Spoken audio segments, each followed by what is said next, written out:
Trap. We gonna do this one the right way.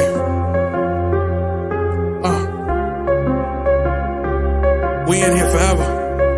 Yeah. Die hard, homie, die hard. You can check the swag, he the realest by far. Swimming in that blue and orange, he the lifeguard. Yeah, he been through pain, at least he got some nice scars. He can smell a trophy, yeah, he need it back to back. Represent himself, his own name is on his back. 10 toes down, try to stop him, he come back. Bandwagon hoppers, he will knock you off your tracks.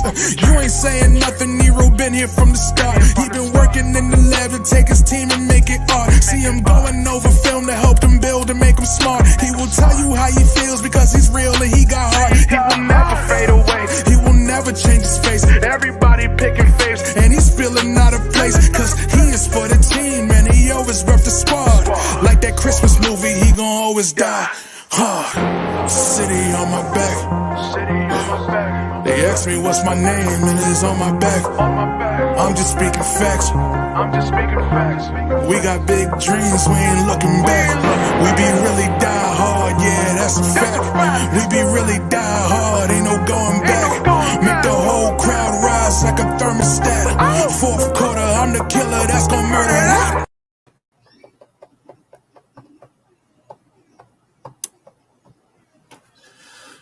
Knicks in the place, man. It's your boy Eve Rule, host of the Knicks podcast. You know what it is. Playoff implications, baby. The Bucks versus the Knicks. They just started the game just now. As you know, your boy's always coming in hot, man.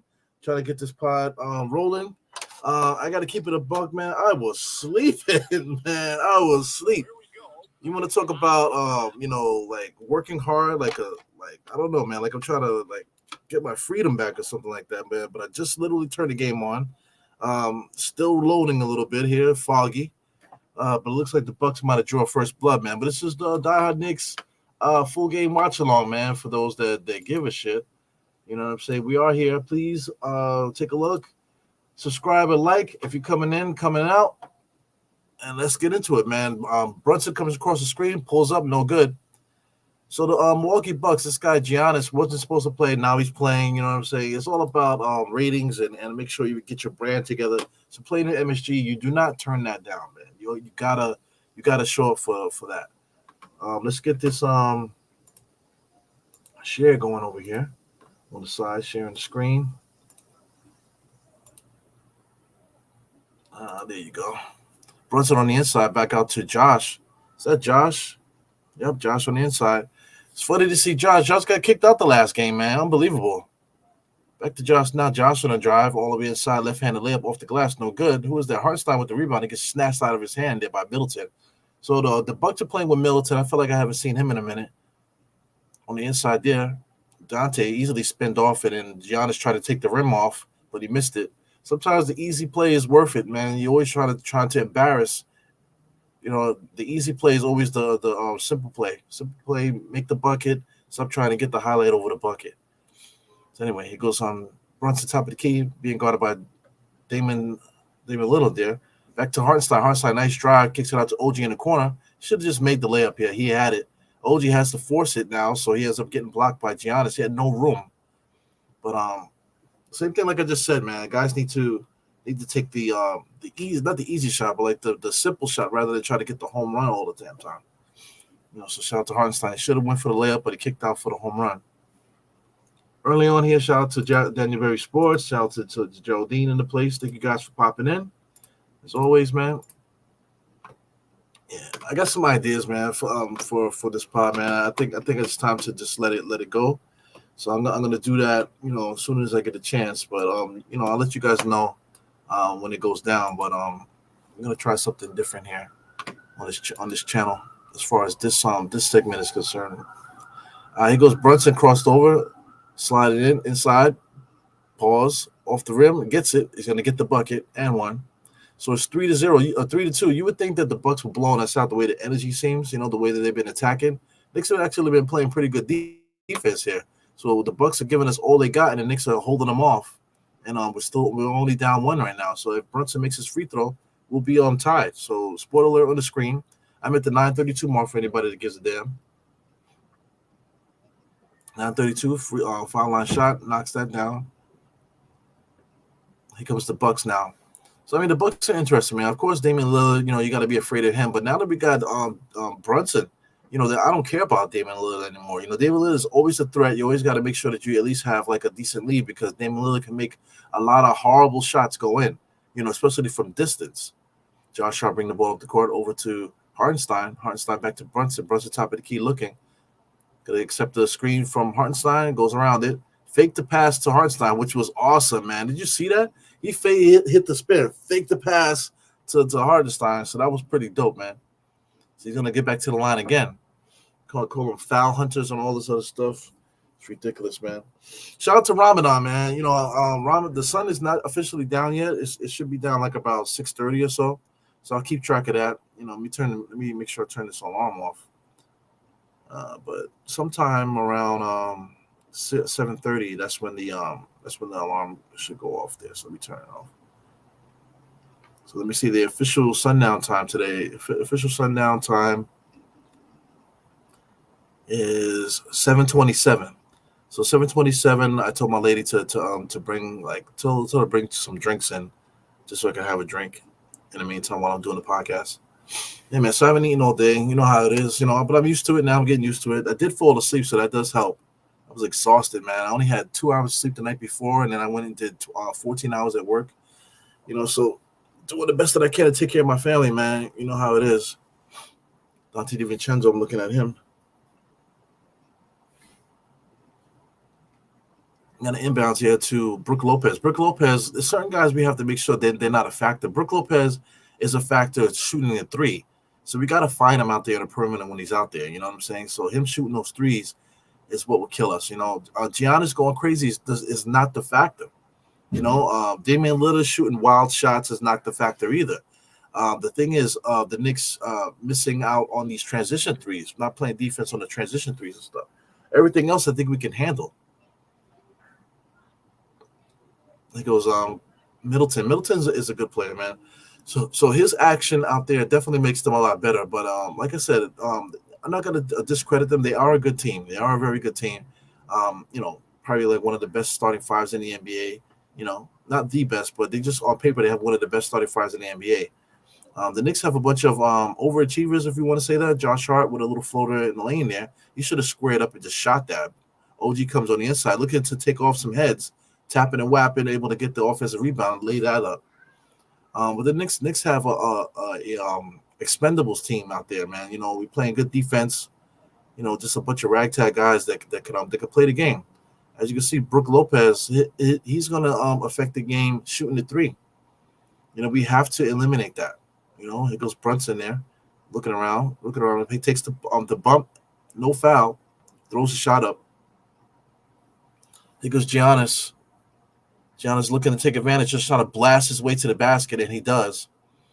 So he doesn't have any game. For anybody that knows the game, everybody's always getting on each other about, oh, you don't know the game. You watch Giannis, man. Giannis, all he is a battering ram, man. He just bullies. You want to talk about bully ball? Look at him driving extremely hard and just pushing his way to the basket. No finesse to the game. Everything is all bully ball, man. So respect to him. But that's what he does there. But he can easily be guarded. He's not going to bully the Knicks. Julius is not there, but OG does a good job playing defense and stuff. One thing I will say, man, earlier on here we have 4 rebounds. Early on here, the Bucks have 7 rebounds.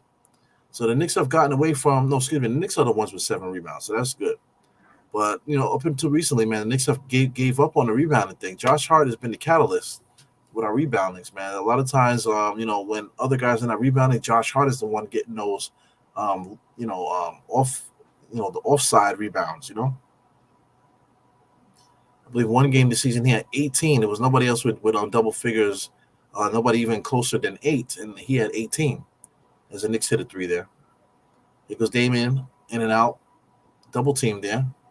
See that they're very they're paying attention to that 3-point shot, but Damian comes in there with an off balance layup, so that makes it I believe 13-9. So this is not necessarily them coming out on us early. This is really just back and forth basketball. So this is not the same situation like the last couple games where the teams are just pouncing on the Knicks. This right now is just them going up a little bit, and I think the Knicks will probably go on a nice little run to match them in a second. So not really worried about the game too much about what's happening. So if anybody's losing their shit, I don't think right now is the time. So we're gonna get a quick sub here. We got about the 7 minute mark. We got Deuce coming in the game here. So who's Deuce coming out for? I mean, coming in for, I should say. A little bit of frozen screen there, guys. Shout out to Instagram. Instagram is here. Nobody popped in yet. Well, there goes Instagram. Yeah, so this might be the last night for Instagram, man. Like I said, Instagram. I've been trying to show everybody on that platform what's going on there. I can't go live on Twitter, which is ridiculous, but we'll see how we can fix that. I don't know if I can fix that. I've been trying to contact Twitter, but they act like they can give two shits, you know. So I can't go live on Twitter. Brunson going towards the middle there, foul line extended, gets the foul line jump shot off the front rim and knocks it down. Nope, he missed it. So that's 116-9. It goes Giannis trying to get the full head of steam there. So him going against OG like 1-on-1 full head of steam is not a good matchup, man. As you can see, Giannis seems like his barbecue chicken. So foul on the floor, but Brunson, it should be a continuation. Brunson still made the shot. He gets fouled and the shot's still up. So I don't know what they're going to call there. And Brunson is having it. He gets the foul, takes 2 steps, and gets a shot up. So I guess they don't call the NBA continuation anymore. That's like an old thing right now. So Knicks going to the first commercial there. So right off the bat here, let's do this. Once again, Daniel Berry Sports. You got Geraldine, you got Dre Days in the place, CC in the place, and Dwayne Dennis in the place. Thank you guys for tuning in as always. Score is 116-9. Knicks only down by 2 possessions right now. 6:30 in the game. I think Brunson's going to get 2 shots. I think might be just might just get an inbounds play here, man. But if we get 2 shots, the score will go up to 11. Like I said, I'm not really too worried about the score right now. I'm not going to characterize this as the Knicks imploding like we did the last 2. But so far, so good here. It's good to see OG's name there, but OG can't rebound, guys. You know, OG only averages 5 rebounds per game for his career. That's the most he ever did. As big as he is and as long as he is, he can't rebound. You know what I'm saying? I'm quite sure he's going to get some of those games where he does get like double-digit rebounds, but he's not a rebounder.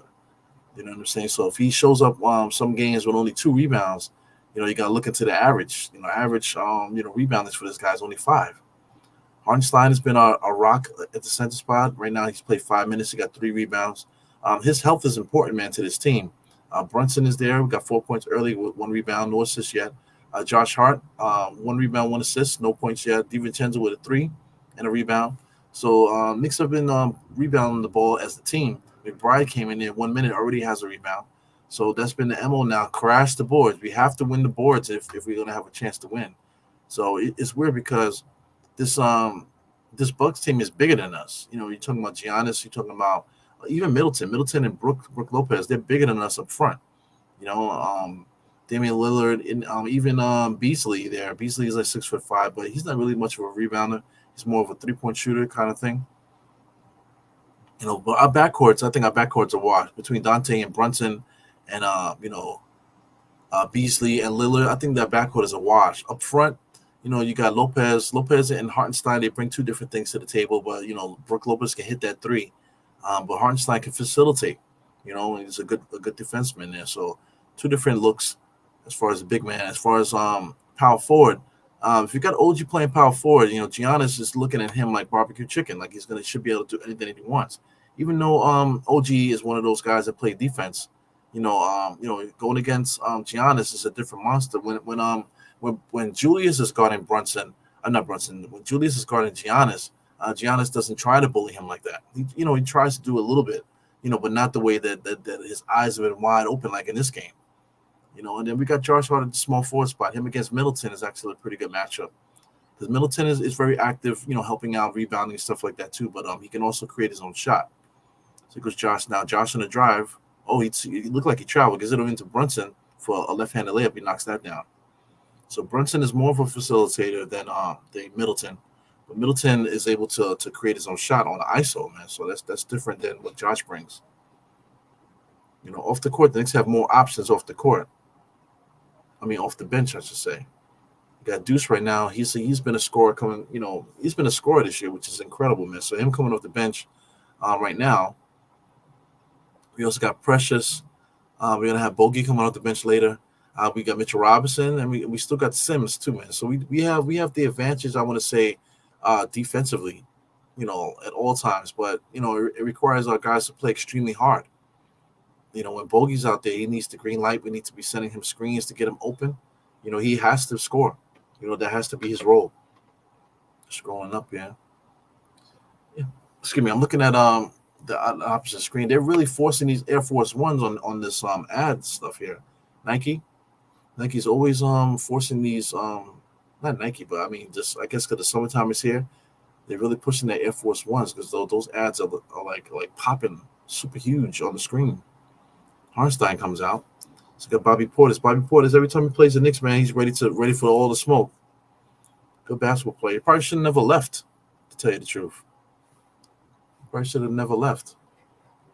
Let me take a look at what's going here online here. One of my screens, make sure I don't miss any news, anything that's popping up. Shout out to the South Carolina women's team. They went undefeated. They beat Caitlin Clark in Iowa. I missed it, man. I was asleep. Give it up to me, man. Like I said, I work extremely hard, man. You guys have no idea. I barely see my kids to begin with, man. It's like I'm always working.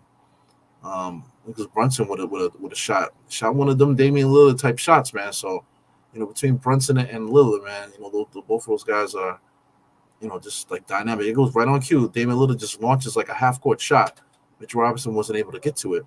Brook Lopez. See, one thing there, Mitchell Robinson is doing a good job of trailing, trying to get to the defender. Doing his job, man. But he's giving Brook Lopez too much space out there. Brook Lopez, all he wants to do is shoot threes, and against Mitchell Robinson, he always does that. So here goes. The Knicks have a chance to cut it to a one possession. Brunson comes around the screen looking. Step back on Brunson. Damian Lillard. Oh, they're going to call an offensive. Damian Lillard flopped, bro. Damian Lillard literally flopped. They're going to call an offensive foul there on Brunson, man. But Brunson would do the same thing. Watch this. Boop, boop, and then he just falls to the ground. So they're going to call an offensive there. That's bullshit. But the same thing will happen with Brunson. They don't call anything. Damian Lillard, top of the key now, being guarded by Deuce. Bobby Portis over to the three-point shooter in the corner. So that's Middleton. So Middleton hits the three. So there you go. The referees dictating this game a little bit. That play could have went either way. But, turnover by offensive foul ends up being a three-point shot for the opposite team there. So here goes Deuce for three to match it. Nope. Bucks with the rebound. So there you go. That's the difference between runs, man. You make a mistake like that, and it ends up you instead of tying the game possibly, it ends up you extending the deficit. So Damian Lillard comes in there, bullshit goes in there, all wild, on a nice little drive up and under. I don't see the foul. I don't see the foul. There's no contact. Precious wasn't even looking in his direction, and he still got called for the foul. So I mean. That's what we got to deal with. We got to sorry about that, guys. We got to deal with that when it comes to the Knicks, man.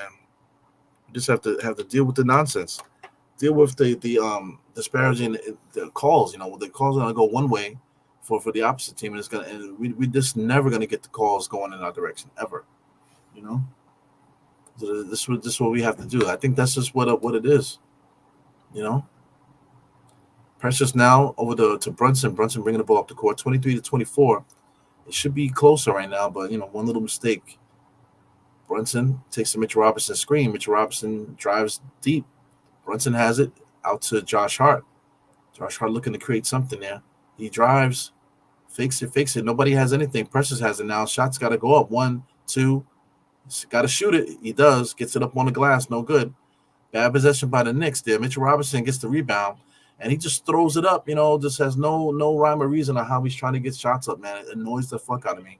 He's laughing about it, man, but he did get the rebound. He had the opportunity to score, but he gets the ball and immediately just throws it up as fast as he can, Oh, it's going to be the Knicks ball still. It's just annoying. It goes Miles deep in the corner. I've never seen the inbounds that deep in the corner. Brunson has it now. Deuce top of the key. Mitchell Robinson sets a screen, already fading there. Brunson. Josh Hart there for the rebound is going to be the Bucks ball. So Knicks are hustling and trying to figure it out. Yeah, man. Said they should have started Achiwa at the 4. I don't get that, man. I don't get that. We definitely should start Achiwa at the 4. OG is not a rebounder, bro. You know, so OG's out the game right now. So why even start him? So because Bobby Portis there, trying to go 1-on-1, misses that shot. Here comes the Knicks full head of steam. Bucks do a good job of shutting that down. Mitchell Robinson top of the key to no man's land, flips it over to Josh Hart. Josh Hart has it now, gives it over to Brunson. Brunson comes around the screen. He's being guarded by Middleton now. In and out dribble, between the legs, crossover, inside bump. Wow, how did he get loose on the left-hand side for the layup? Are they going to call a foul? All that contact, and the Bucks have the nerve to be complaining that they didn't touch him. Literally, Precious didn't even look at Damian Lillard, and they got called for the foul. Look at this. One contact, and they're going to say no foul. Look at Brook Lopez pleading with the refs. I didn't touch him. Look at it. Contact, falls on the floor. Look at Brook Lopez. I didn't even touch him. It's ridiculous, yo. I didn't even touch him. But literally, Precious didn't touch him. Oh, my God. I mean, a whole 2 liter? You have the thing? I don't know where your cup is. I got it. Thank you. Let me tell you, you sounded so extremely scary just now. It sounded like God was calling me in the background. Thank you. Yeah, my wife just brought something for me to drink here, man. She came through like a freaking angel calling me to heaven or something like that. Jesus Christ. Scared the living shit out of me. Definitely appreciate my wife. She's a good listener. I told her to come through at about 7:30. So Ramadan is officially over, guys. So I'm talking to you, so I can't really get the stuff that I want to get. But she brought me a protein shake, which is good. So that'll hold me down till I get up out of here. You know, I got some soda for a treat as the podcast goes on. But I do have some water here, some Pellegrino water. Also got one of my vitamins. Got to get that in, to try to clear my head a little bit. I got to tell you, like I said, I'm getting used to it, but I'm not eating all day long and being active and doing things, taking care of business and stuff like that. We actually went to the movies today. I took the kids to the movies. So we saw the Godzilla film, man. Excellent, man. That was really good. So they're really getting creative with the Godzilla universe. As Josh Hart misses a shot, Precious tried to get in there. That was Mitchell Robinson. So Damian Lillard tried to throw a lead pass there. Deuce McBride snatched it out the air. Here goes Brunson. Give me that transition 3, baby. Oh, he missed it. Brunson with his own rebound now. In and out, sidestep. How did he get that pass out to Deuce in the corner? And Deuce misses it. Mitchell Robinson's out there tapping, not boxing out. Josh Hart able to get the loose ball rebound. Brunson has it. Double crossover inside, left-handed layup. He knocks that down. I mean, Brunson, I don't know. The stamina it takes to do all the stuff that Brunson does night in and night out. It's incredible, man. But, a lot of hard work by our Knicks, man. Our guys never give up. I don't know how anybody can get mad at our Knicks about the way that we play. Even though we lose the game, it's like we don't never not play hard. We just got another steal. Here goes Deuce over to Josh. Josh up and over. Good defensive play there by the Bucks, but the Knicks still have it. Deuce has it in the crossover behind the back. Step back, 3-point shot. Knocks it down, man. Look at Deuce McBride with a 3-point shot. Yeah, man. So we cut it down to a 1-possession game. Sorry about the glitchy screen here. But like I said, it's because of Instagram. Do I see anybody here on Instagram? We got Quilisol. We got D Wolf for the place. Just Errol and Maroon Sounds just came in to take a look here on Instagram. So the Knicks got a chance to either take the lead or tie it. Brunson has it, top of the key, being guarded by Middleton. Looking, dribbling, put him to sleep. Easy crossover inside the lane, left-handed layup, but just lays it, man. Yeah, Brunson is nice, bro. I don't know how he does it. So the Knicks tied the game here. I don't know how the Knicks do it night in and night out with this guy Brunson. So my wife knows that I'm doing the podcast, and she's sending me Instagram reels. Do you believe that, guys? She just gave me something to drink just now, to break my fast. And then she sent me 2 back-to-back Instagram reels. What the fuck is going on? Anyway, it was Josh. I mean, big time plays there by the Knicks, man. You got to be proud of our team. No matter what happens, you have to be extremely proud of our team. Let me get some more of these vitamins in me here, man. Like I said, when it's time to eat, it's never like a rush to do so. See, right now, you would think that I haven't eaten anything yet, that you would see me like shoving stuff down my throat. But it's not like that, man. It's definitely Ramadan. I've learned is definitely a spiritual thing. It definitely gets your mind clear, man. You're able to get your mind clear because you don't realize what you put in your stomach all day actually keeps you down, especially when you're overweight and you're not really exercising and stuff like that, man. Not eating like that, just it just weighs you down, weighs your soul, weighs your mind. You can't think properly because we're being poisoned by the food that we eat. Even like stuff like this, a premier protein is not necessarily the best option at the moment. But you can't beat water. I got water in my cup here.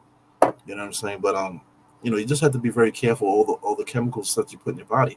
I have my little vitamins and stuff that I take to try to help clear my mind, help cleanse the system, help replenish. Also, I'm gonna take some sea moss pills in a few minutes as soon as I get out of here with you guys. Just to get more minerals into your body to help replenish it and get rid of some of the stuff that you put into your body.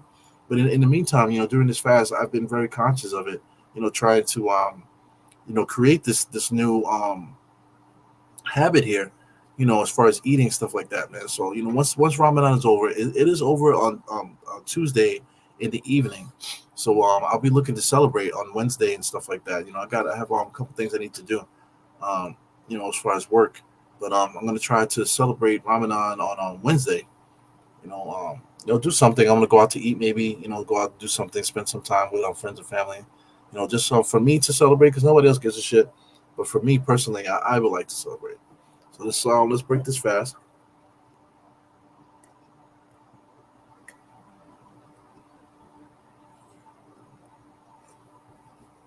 Ah man, I spilled water on myself just now. So there goes me breaking the fast. You know what I'm saying. Thank you guys for sharing that with me. Uh, but mentally keeping. I always like to say something to myself. So just give me a second to get myself together here and get back into action. It's good that the Knicks are actually on a timeout, so that's a blessing there.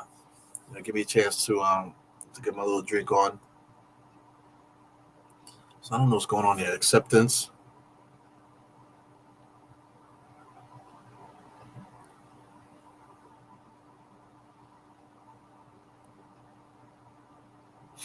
Okay, it's about autism. You know what? Autism. I feel like everybody has autism now.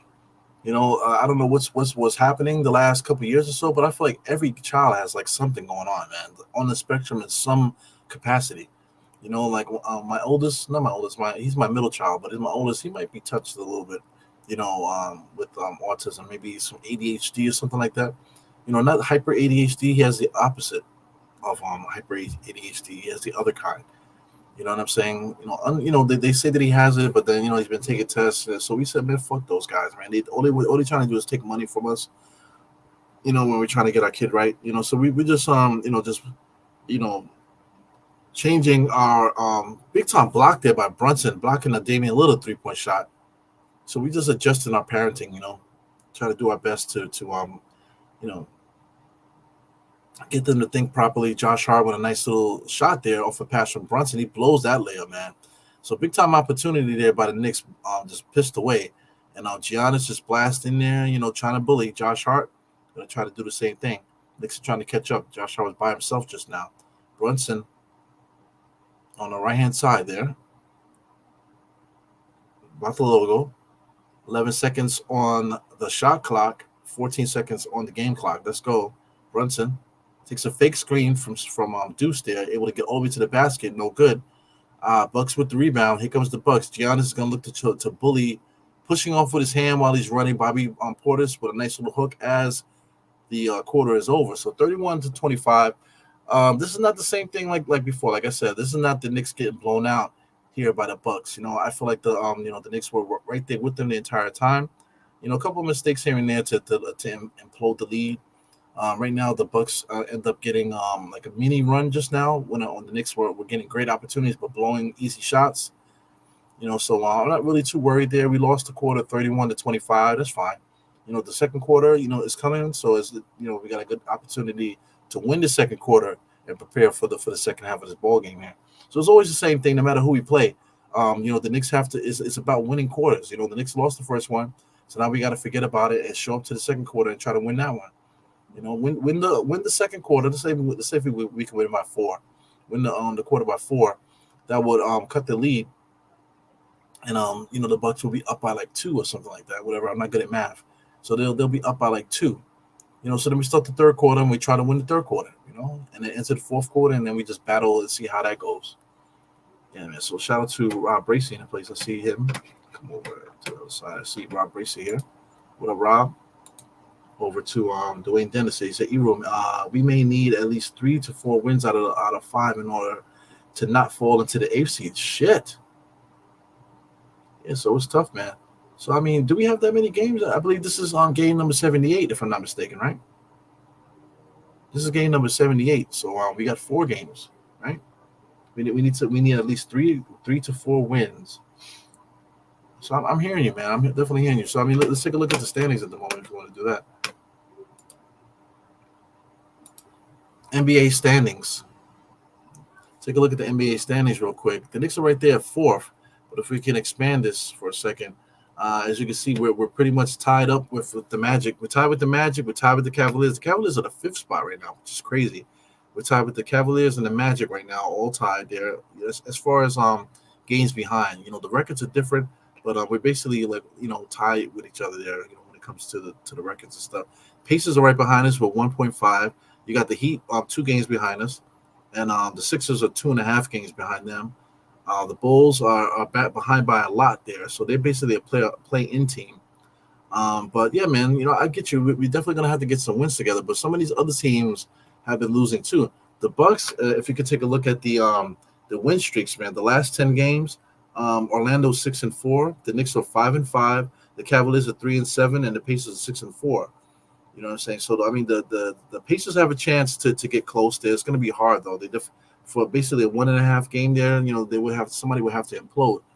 That team would be the Knicks, man. So I think the lowest the Knicks could get probably is the 6th. I don't think we're going to get down into the 7 there. That would be a nightmare. But I'm thinking the Knicks could probably get to the 6th. Even though Miami also been playing pretty good. So the Knicks start the quarter off here with a good defensive stop. Here they come down. They got Bogies in the game now. Over to Hartenstein. Bogey has it. Bogey gives it back out to Deuce. Deuce has it. In and out. Crossover. Wow, he's got some trying at least, man. Gives it to OG. OG launches a 3. Just a bad shot there. He didn't have his feet set. He just strong-armed it. Not really a good shot. Connie, you over there to, I don't know who 99 is there. I believe 99 is Crawford, huh? So Giannis with a mid-range jump shot. He knocks that down. So 33-25. Good defensive start to start the second quarter here. But Knicks weren't able to capitalize on that. Here comes Bogey on the inside. Nice little floater shot. Knocks that down. So that's going to give us 27. 2-possession game, man. Bucks are up by 6. So OG's giving Giannis way too much leeway there. Giannis doesn't have the 3-point shot, but Giannis is looking to get a full speed run at you. So Bobby Porter's spinning there. Good defense by Hartenstein. Bobby Porter's blew it. Josh Hart trying to take advantage. They did a good job of stopping that. Bogey with a 3-point shot in the corner comes in for mid-range and knocks that down. So Bogey's shot seems to be back, man. It was flat for a while. It seemed like now he's starting to come into his own here, taking it easy. Giannis now, like I said, OG's giving Giannis way too much room. So Giannis just runs in there and he floats it up. So there he goes popping his shit now.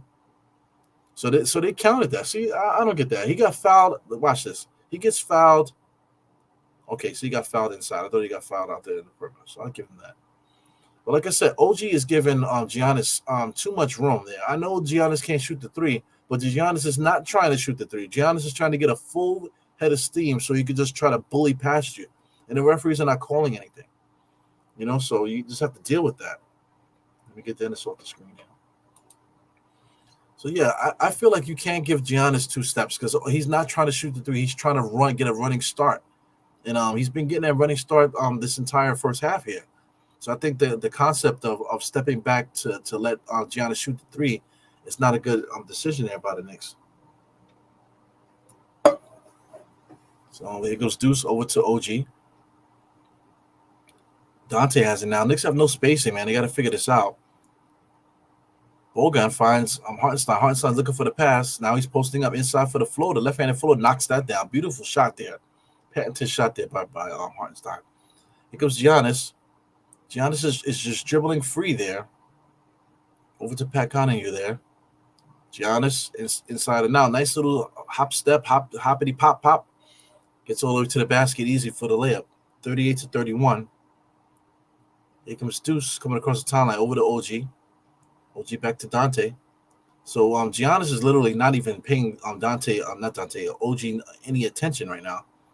He's really a non-factor at both ends at the moment. So it goes Giannis now being guarded by Deuce. Barbecue chicken on the inside. Bobby Porter's able to get that ball off the glass to lay that up. So it's 40-31. So right now we don't have anything to say about Giannis right now. Tom Thibodeau needs to call a timeout. So right now Giannis is going crazy. We have no way to stop him. He got a full head of steam. His balls are nice and swole. You know what I'm saying? Super hyped up right now for Mr. Giannis. You know, there's nothing the Knicks can do. We have nobody that can get in front of him there. Like I said, Julius, you know, if you want to talk about Julius's defense, I think Julius's strength is what keeps Giannis in check. You know what I'm saying? Because he has to deal with Julius on the opposite side. He might be a little bit afraid of Julius, to tell you the truth. Right now on the Knicks, he's not afraid of anybody out there. So he's just letting everybody know he's the alpha male, you know, trying to abuse our Knicks. I think the Knicks need to do a better job of getting out on him close because, I mean, Giannis has no moves. Everything about him is trying to get that running start. You know, so if they can cut his legs off, man. So you see the best thing we can do is cut his legs off, and hopefully we can get him to get out of this game. But he can go crazy if he wants to, but Knicks have to figure everything out. So, I mean, right now, Brunson, I can't believe he has 17 points right now. So it's like I'm almost looking at a different game, but Brunson literally has 17 points. He's been kicking ass this first half. He's not in the game at the moment. On the opposite side, you got Giannis with 14, and you got Brook Lopez. No, that's Damian Lillard with 12. So the Knicks don't have that extra score. We just have one guy. You know, that's why we miss Julius, because Julius would be there to give us that extra score. Without Julius, it's just Brunson by himself, and then the Knicks have to try to figure out a way to get other guys shots. Just to break it down, you know, Josh Hart gets his points in transition. The Bucks have been doing a good job of stopping the Knicks transition. As far as Dante gets those kickouts and stuff like that. He hasn't had an opportunity too much to get a kick out. He did hit 1-3. OG's the same thing. OG and DiVincenzo basically the same player. You know, but I think OG's been completely ineffective for us right now. Who else we got out there? Hartenstein is doing the best that he can. You know, they're outsized right now, so Hartenstein can't really get as loose as you want him to. As far as Precious is giving us nothing, man. 5 minutes, he basically was out there getting cardio. He had one foul, no rebounds, no points, nothing. You know, so I don't know what happened to Precious, man. So Bogey's out there scoring. He doesn't do anything but that. Then Mitchell Robinson is just trying to get his legs in there. Just a very low IQ basketball player, Mitchell Robinson. He has 3 rebounds.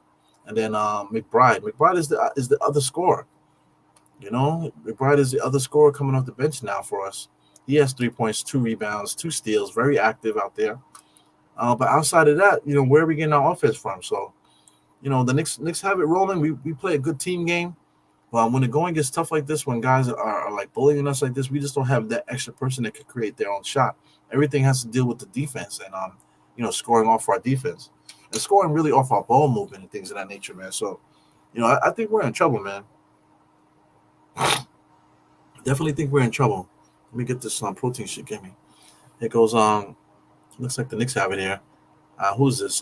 Bogey again. Bogey with a nice little mid-range jump shot. He gets it. So that's 42-33. 40-33 at the moment. 7-point lead by the Bucks. Giannis has it now. The Knicks are trying to stop him there. Bogey gets out there. Bogey leaves him. OG gets him back. There he goes. Just I mean, I feel like OG is backpedaling on him on the post. Yeah, Hartenstein with the rebound. Deuce has it now, coming across the timeline. Go with a Bogey. Bogey comes across there. When Bogey has it, we just need to let him have it there. Pat counted him with some good defense, but he got a little bit of the arm, and the referee's called a foul. So he's going to get some free throws there off the shot. And so Bogey looks cut up, man, you know, for whatever, but he has no strength. He's just really just a low body fat kind of guy, you know. But as you can see, you know, it looks like he has like he don't do push-ups. He doesn't even do push-ups. Everything is just bands. He looks like a bands kind of guy, you know. All right, let's get this protein in me. Pause.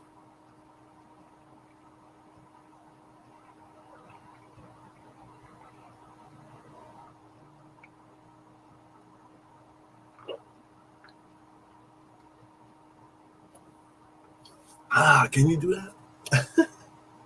Have to get that in me, man. I'm freaking hungry. My body's asking for nutrients right now. So that should hold me down until the end of this game. 40-35 here. Two-possession game here. The Bucks have a chance to extend the lead. Middleton, he doesn't take a screen, but he does give the pick and pop over there to Bobby Portis, and he pulls up and knocks that down. So between Bobby Portis and Precious, man, that should be a close matchup. But Precious has completely forgotten how to play basketball. I think it's because of the minutes. He was starting, and then Tom Thibodeau took his confidence away. So Bogey gave a nice pass inside there, but they're going to call a blocking foul on I don't even know who the hell that is there. So the Bucks have a new white guy out there. It's not Pat Connaughton. Who is that? That's is that Green? Let me click him. AJ Green? No, yeah, that is AJ Green. So AJ Green is the other white guy that you see out there. That's not Pat Connaughton. He's 6'4", 190. Went to Northern Iowa.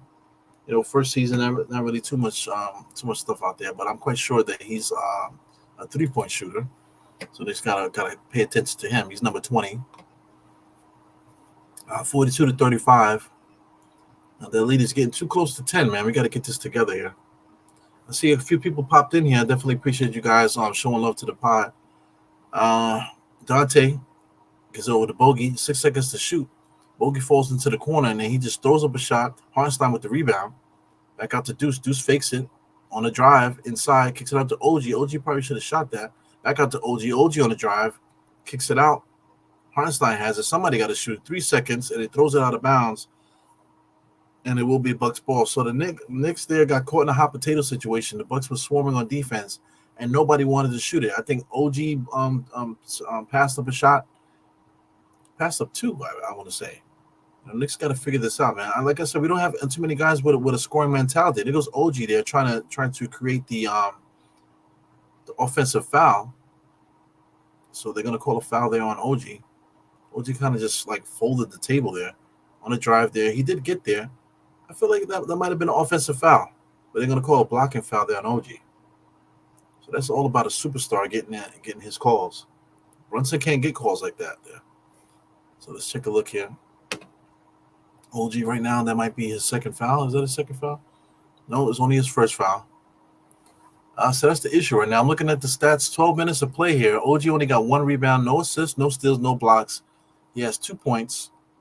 2 points off a layup, I think, early on in the game. 1 for 4 from the field, 0 for 2 for 3.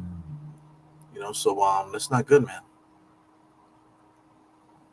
We need more from our starters. We need more from OG.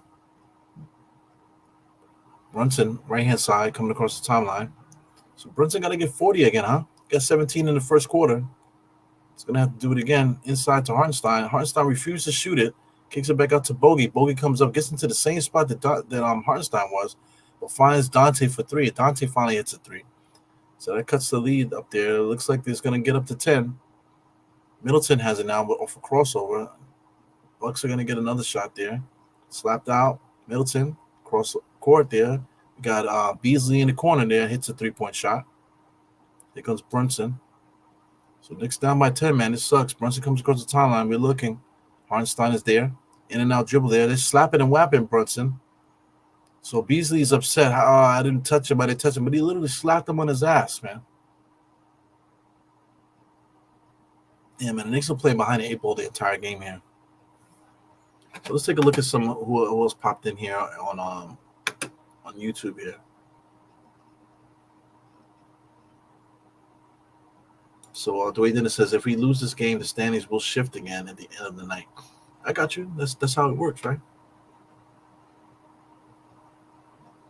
Yeah, so I definitely don't want to do it because I'm just looking at.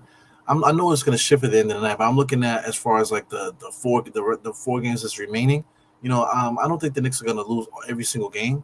But if we do lose every single game, then you have that doomsday thing where we're going to be down there, literally down by the 8th seed or whatever. But I don't think the Knicks are going to implode that bad. Tonight, it's going to be rough. Against the Bucks. They definitely we're playing the Bucks at home. They're going to get all the calls, as you can see. The Knicks are not showing another score. It's only Brunson. We're not showing the ability to score as a team.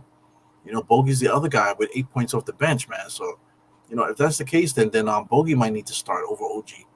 Because if you're not going to get any rebounds there from OG, then you might as well start Bogey because Bogey's not giving you no rebounds. So you might as well start him. It's not like OG is bringing us rebounding. The good move would be to start Precious and have Precious and Josh Hart. I believe that was our best starting lineup. But you basically destroy Precious's confidence a little bit. So that's what I would do. I would think I would just start Precious, and then you have OG coming off the bench, and this guy Bogdanovich. It kills your rebounding coming off the bench, but Mitchell Robinson is your rebounder off the bench, man. So if Mitchell Robinson is coming off the bench, he's got to play he's supposed to be the greatest rebounder you ever seen, right? So let him play with OG and Bogey off the bench. You know what I'm saying? And then start the game with Precious. I believe that's our best way to try to shift this thing here, because like I said, the Knicks are not going to win games offensively. We're not going to win by anybody by shooting the three and everything like that. We're going to win like how we've been winning all game, which is bully ball. We're not playing bully ball anymore. Precious starting for the fact that he can rebound, and he plays good defense against power forwards and stuff like that on the inside with the block shots and things of that nature. I just think Precious is a better option for us starting the games. So I don't know, man. I don't know what we're going to do here. I feel like the Knicks are still trying to figure it out here with 4 games left, man. Yeah, so, I mean, I don't want to think negatively, Dwayne Dennis. So that's what I'm trying to say. If we lose tonight, the win and loss total is going to shift. Oh, no. That's too negative right now. We got 4 games left entering the playoffs. So I don't want to think about tonight, because if we do lose the game, which was a good chance that we will lose the game, you know what I'm saying, playing against the Bucks at home. So, if we lose tonight, we more likely will lose tonight. You know what I'm saying? We got to play the game. I believe in my Knicks. I believe in their ability to catch up. You know what I'm saying? But, chances are we probably will lose this game, and we probably will be a little bit lower in the standings. But we play the Bulls next, right? Let's take a look at the Knicks schedule. Knicks schedule. We do play the Bulls next, and then we play the Celtics. Say, hey, look, so we definitely got to beat the Bulls. If we lose against the Bucks tonight, because the Knicks just don't have it going. If we could beat the Bulls, and then the Celtics, they're gonna be looking to beat us. They're not gonna sit anybody out. They're gonna be looking to beat us. Then we got the Nets and the Bulls, man. So the next few games, we lose against the Bucks, beat the Bulls, lose to the Celtics, beat the Nets, and beat the Bulls again. Then we should be fine. So it is 5 games. So you're all right, Mr. Dennis. It is 5 games. So why did they say that we're 78? We're 70. It said that we're at game 78, and it's an 82 game season. So maybe the Knicks played an extra game. That's what's happening. They could play an extra game. I don't know. So maybe somebody's wrong, but we definitely do have 5 more games left of the season here. Like I said, if we lose tonight, we beat the Bulls. Celtics probably going to beat us, the Nets, and then the Bulls again. So if we can win 3 out of the next 3 out of 5 is we'll be fine. 3 out of 5 wins will be fine. So then you just got to handle business, and if we do that, then that shouldn't negatively affect the standings too much. So just keep it in perspective like that, man. So hopefully the Knicks can handle business against the games that we should handle business in, and I think we should be fine. So we get into halftime, man. Almost 6 minutes left in this half. Knicks are back and forth right now in the second quarter, 17-16. I would like for them to win the second quarter, man. So let's get some party time lyrics here. We got Zero Sugar Pepsi in the Puerto Rico bottle. So these bottles here is the only I only seen these in the Caribbean. So I guess that's how bad United States is now that we're starting to pick up bottles from the Caribbean style bottles here. The 1 liters, 1.25 liters. Good defense by the Knicks. It's going to end up being Knicks ball. So 48-41. Knicks going to have a good chance here to tap into this lead. Brunson coming across the timeline here. Full head of steam just blows by everybody right to the basket. Brook Lopez had cement in his shoes down there. So here comes Damian. Damian is taking his time coming across the timeline there. I mean, Dante gave him a lot of space. This guy Little likes to shoot half-court threes, man. He goes Bobby Portis on the inside, kicks out for 3. No good. Pat Connaughton on a drive there. Inside against Bogey. He saw Bogey and said, hey, let me try to take him. So he ends up with a foul there. He's going to get 2 free throws. So Bogey didn't even touch him, to tell you the truth, man. If you want to talk about, like, he didn't touch him, like, literally the Knicks are not even touching guys. Maybe Josh Hart got his hand in there. Josh Hart is holding his hand there. Hopefully he didn't hurt his hand too much. You know, basketball guys jam hands and stuff, man, but he's holding the top of his hand. Maybe his thumb. Jammed his thumb a little bit. And hopefully he's all good. He's going to look to grab the ball. Nope, he doesn't. Usually when you do that to your hand, you want to grab the ball and squeeze it. You know, try to get your hand going there. So we got Mr. Mitchell Robinson coming in the game right now. I don't know who came out. Got Mitchell Robinson, got Dante, got Bogey out there, and Josh. Pat Connaughton with the free throw. He knocks both down. So that gives them a 50 to 40. It's 43 lead here. Looks like the Knicks are going to score. So 45 here. Looking for 45. Brunson in and out. Pull-up game, mid-range, knocks it down. Foul line extended right in front of the basket there. So that gives them 45. Bucks are going to get 52 right now. So we're trading buckets right now. Knicks definitely need some stops. Bobby Porter's 1-1 against Bogey. That's barbecue chicken for him. Comes inside nice and easy. Hook shot in the lane right about the dotted line. Brunson pushing. So they got a taller player there. They're trying to eliminate what Brunson is doing. So I believe that's Jackson Jr. finds Dante there. Mitchell Robinson in there reaching for rebounds instead of fighting for position. He's reaching over guys. That's my gripe against Mitchell Robinson. Mitchell Robinson is tall and stuff. He can get the reach going, but he doesn't have any idea of how to box out and clear space in the paint. Everything with him is just athleticism and reaching and stuff. He doesn't box out well. He's not strong either. He's tall, but guys can push Mitchell Robinson out of his space so easily. Scrolling down there, shout out to Rajon Smith there. We got Bobby Santiago in the place too. What up, y'all? Bobby Santiago says OG isn't giving him space. He's getting picked every time. Yeah, he is. Yeah, but at the same time, Giannis is walking the ball up the court, and you're giving him two steps. 2 steps, that's not good. So the 2 steps, Giannis is already at full speed. Now here comes the pick. You're done. So that's basically a combination of both, Bobby. The extra 2 steps to give Giannis the speed, and then once that pick comes, you're gone. There's no way you can stop Giannis at that point. He's going to the basket. He's going to Euro step. He's going to travel, hop all over the place, get all the way to the basket. There's nothing we can do about that if we don't stop it. It goes Brook Lopez wide open for 3 there. Mitchell Robinson is so deep in the paint. Josh now pushes the ball, finds Brunson. Brunson is in his comfort zone. Brunson is extremely comfortable right now. Here he goes on a post-up against Damian. Double team comes. Looking for the pass. Gives it over to Josh. Josh in the mid-range. Posting here. Nice little his patented floating shot. He misses it. Here comes Giannis, full head of steam. He just runs down Josh. Runs down Brunson. OG comes on the weak side and blocks it, but they're going to call a foul there. Big-time defensive attempt there by OG. But Giannis is going to get a free throw. It's crazy. I don't know here. We're going to watch the replay. Here goes Giannis. Mows down Josh. Mows down Brunson. Here goes OG. So I guess OG got the arm. So that is a foul there, I guess. Unbelievable. Put Chiwa in to lock Giannis. He's busting Precious' ass too, though. That's why Precious got taken out of the game. Precious only played 5 minutes so far, man. Like I said, 0 stats there. Not 1 rebound, nothing. So I don't know. Yeah, Bojan is doing what we traded him for, man, to give us offense off the bench. We thought Julius was coming back, though. If Julius came back with Bogey coming off the bench, we would have been good money. But it is what it is. Says you're convinced that Tibbs doesn't know how to use spot up shooter. I'm convinced that Tibbs doesn't know how to do anything until the game starts. Once the game starts and we get that deficit, now we have something to look at. Now we have something to talk about. But preparing for games in and out, man, this guy has been outcoached the last couple games, man. As well as we've been playing all year, the last a week or so, 2 weeks, I want to say, we've been getting outcoached every single game. And our players, our resilient players, have been coming back in these games and getting these wins. So it's 53 to 45 on my clock, 3 minutes and 29 seconds.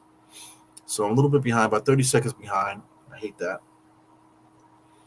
So here we go. Brunson coming down, in and out dribble there. Gets to the foul line. Floater, nice and easy. I mean, they're giving Brunson no resistance, So they're doing the old school. Doc Rivers is saying, okay, Brunson is gonna get his today. Just as long as we lock everybody else up, then we're good. So that's the Doc Rivers approach. Dante now, transition 3-point shot. He misses that. Josh Hart hawking that rebound now. Giannis up and over. Dante able to get that loose ball over to Brunson inside to Josh. Josh fakes, gets a nice little layup there. So good basketball play there by the Knicks, caused by their defense. Defense and rebounding there. That's how we're gonna win, guys. We gotta rebound. We gotta play. We gotta get those loose balls, and we have to rebound. We gotta play defense. And Giannis is just looking to get that full head of steam there, and then he throws it out. He didn't. Whenever you stop him in his tracks, he always makes a bad play. So I just lost ESPN just now. ESPN just blacked out just now. We got a lot of tough players, man. Between Josh, Dante, these guys are 6'5" and shorter, and they're inside with the Giants, and they're still able to make plays and stuff. Brunson top of the key now, telling Josh to get out. Here comes OG with the screen. OG sets the screen. OG is open now. Brunson's not paying attention. OG got it now. 3-point shot. He misses it. Here goes Mitchell Robinson with the shot. He tries to throw up a hook shot to nowhere. So that's annoying. Mitchell Robinson gets the rebound. That should be barbecue chicken. That should be an easy layup, but it never is. I would love to work with Mitchell Robinson, man. I'm not like an NBA coach or nothing like that, or one of these like high priced pro level trainers out there, these Instagram trainers, and the trainer that's working with Mitchell Robinson is absolutely wasting his time, man. Look at that free throw. That free throw was completely garbage. But right now, once he got that rebound, that should have instantly been an easy hook in the lane, easy basket, But now here we go. We're gonna end up probably with one point out of this, if not, probably like none. So it looks like he is gonna make it.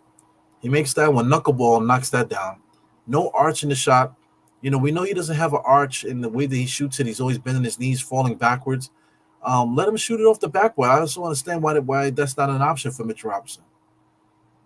So the Knicks are able to cut this lead now, 53-50. This is what I wanted here. 2 minutes left. Giannis just drives in there. He ends up getting the foul there. Josh had to foul him. I know that's frustrating, man, playing against a guy that looks like that, man. Like Giannis is basically the same body build as Josh, but he's just 7 feet tall. Nothing you could do about that. Ay. Yeah, definitely. We definitely got to figure it out. We have a lot to figure out here at the end of the season, which is not good. Entering the playoffs, and there's so much variables, so much things untapped, so much things that we haven't been taken advantage of. When Julius is out for like 2 months. I think the Knicks and Tom Thibodeau might be shell shocked. They probably thought that Julius was coming back, so he would just expect him to come back. That way he could just lean on Julius instead of coaching. So right now, entering the playoffs, we have so much to think about. And then I feel like we have so many question marks that we just don't have enough time to figure it out. So it's gonna be crazy, man. So Bobby's already saying that we're gonna get bounced in the first round. I think it's possible. It's something that we have to really think about here. It really depends on the seeding and stuff, who we play first. A team like Cleveland, I think we could beat Cleveland. But we haven't been able to get on these rebounds like we need to. Right now we're up on the rebounds, 23 to 19. So we're up on the rebounds here. But the Knicks were dominating in rebounding. So we're not dominating. We're barely beating teams rebounding wise. So Mitch Robinson's there complaining there. It should have been a jump ball. The referees took forever to make that call. So when in doubt, just call a foul. So the foul is going to end up with free throws. Are we getting free throws? Yeah, that's no good. You're going to call a foul on the floor now. It's free throws. It should have been a jump ball. So the officiating in the NBA has been extremely poor, man, lately. I don't watch any other games but the Knicks. Every once in a while, I might take a look at some highlights to see what other teams are doing. But I'm not in tune watching other games. I just don't have time for it. Anybody else that says y'all watch games, you just tell them to go fuck themselves, okay? Because everybody has a team. You know what I'm saying? And if you're watching one game for 48 minutes, there's only 24 hours in the day, man. So listen, 48-minute game is usually it takes 2 hours to watch a game. So 2 hours, 24 hours in the day. Come on, man. You're not watching 30. You're not watching 30 teams play. That's 15 games. You're not watching 15 games a night. 15 times 2. That's 30 hours, bro. There's only 24 hours in a day, man. These guys are unbelievable.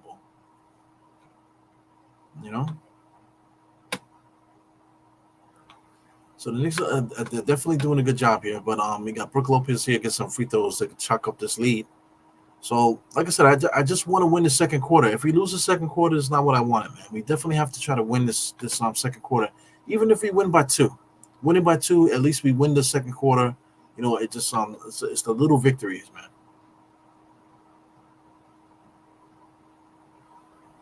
Yeah, man. So we're all basically on the same page here, guys. Definitely on the same page. Shout out to Trish in the place. What's up?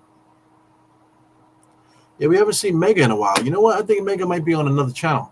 He might be taking a look at somebody else's page there. But we definitely miss Mega. Hopefully Mega is good.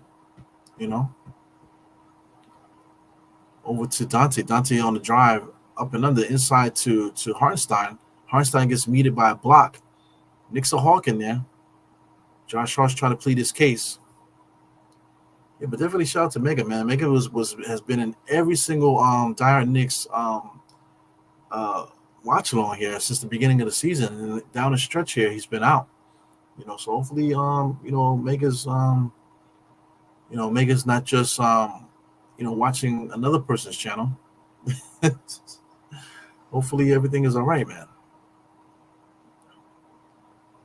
Hartenstein gave a pass to Brunson, a little bit too overzealous there. Sometimes you got to hold on the ball. He's asking for the refs to give them the ball back there, but OG's the only one that got back on defense there.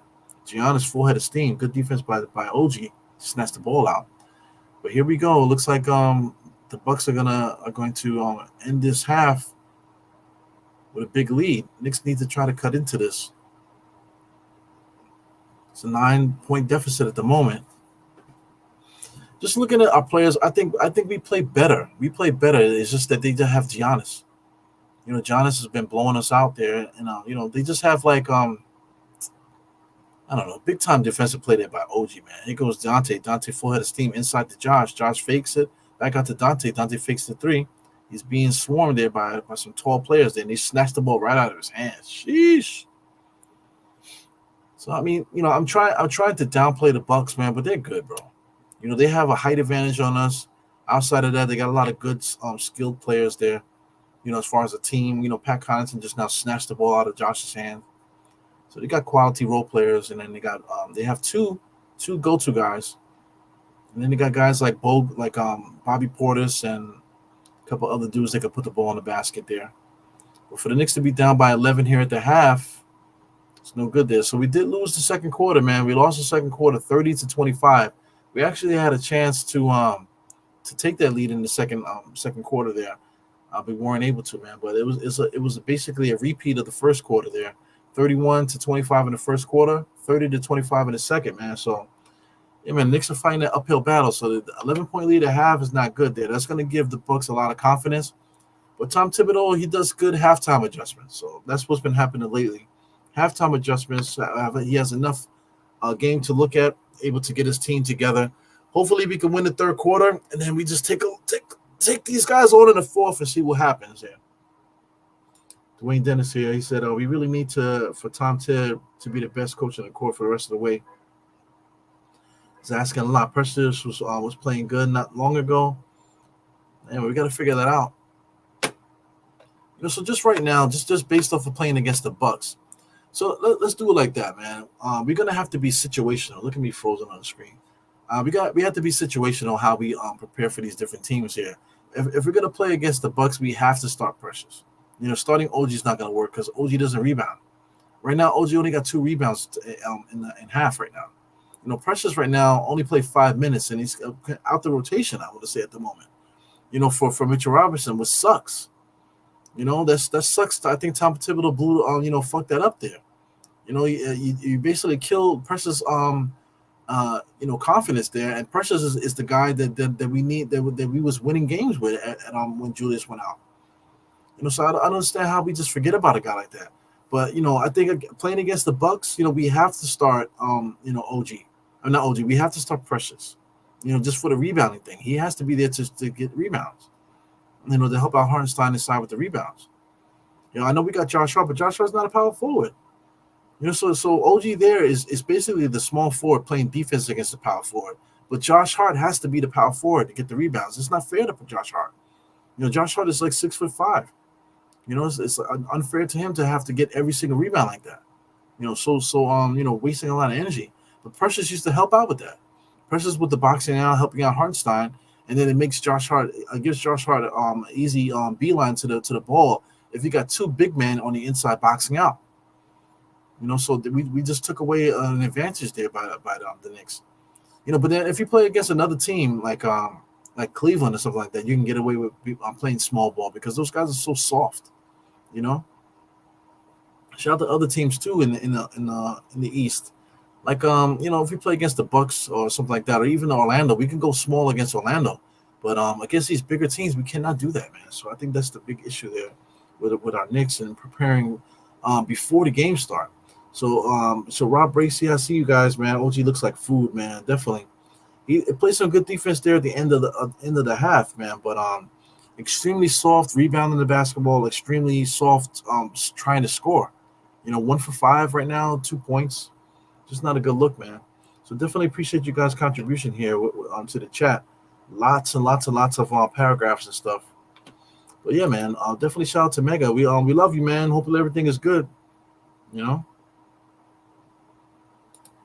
salute to Lego Bricks Nation. Salute to the chat and everything like that. So I'm with you, Bobby, man. This is it. I'm trying to make it. I'm trying to be diplomatic here a little bit. But you're absolutely right, man. Starting lineup should be Brunson, Dante, OG, Precious, and Hartenstein. Period. I'm with you, man. This guy OG's not it. He doesn't score. He doesn't score like I thought he would. I thought he would be able to score a little bit because he was scoring like crazy against the Knicks. But with the Knicks, he's just a spot up 3-point shooter. Like him driving to the basket, like he has no. He doesn't even. He's not interested in driving to the basket. Only if he has a lane. He doesn't. He has no take moves to the basket. So we're really gonna have to evaluate that and figure that out, man, because OG is not what we thought he is. So let's get into an official halftime report here, man. As you see, 61-50 right here. Scroll down to the quarter by quarter, like I mentioned earlier. We lost the first quarter and we lost the second quarter, basically by the same deficit, 31-25 and 30-25 for this halftime, man. So Knicks are playing behind the 8 ball here, and I think the person that you blame is Tom Thibodeau, as Bobby Santiago will have brought up to you guys. Taking Precious out the starting lineup, I think was a bad idea. We did win some games with Deuce starting. He has some big time scoring games, stuff like that. But who's rebounding the basketball? Who's rebounding the basketball at this time?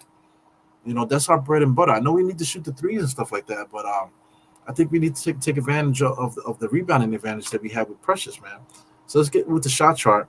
Right off the bat, this is interesting, man. Right off the bat, look at the shot chart.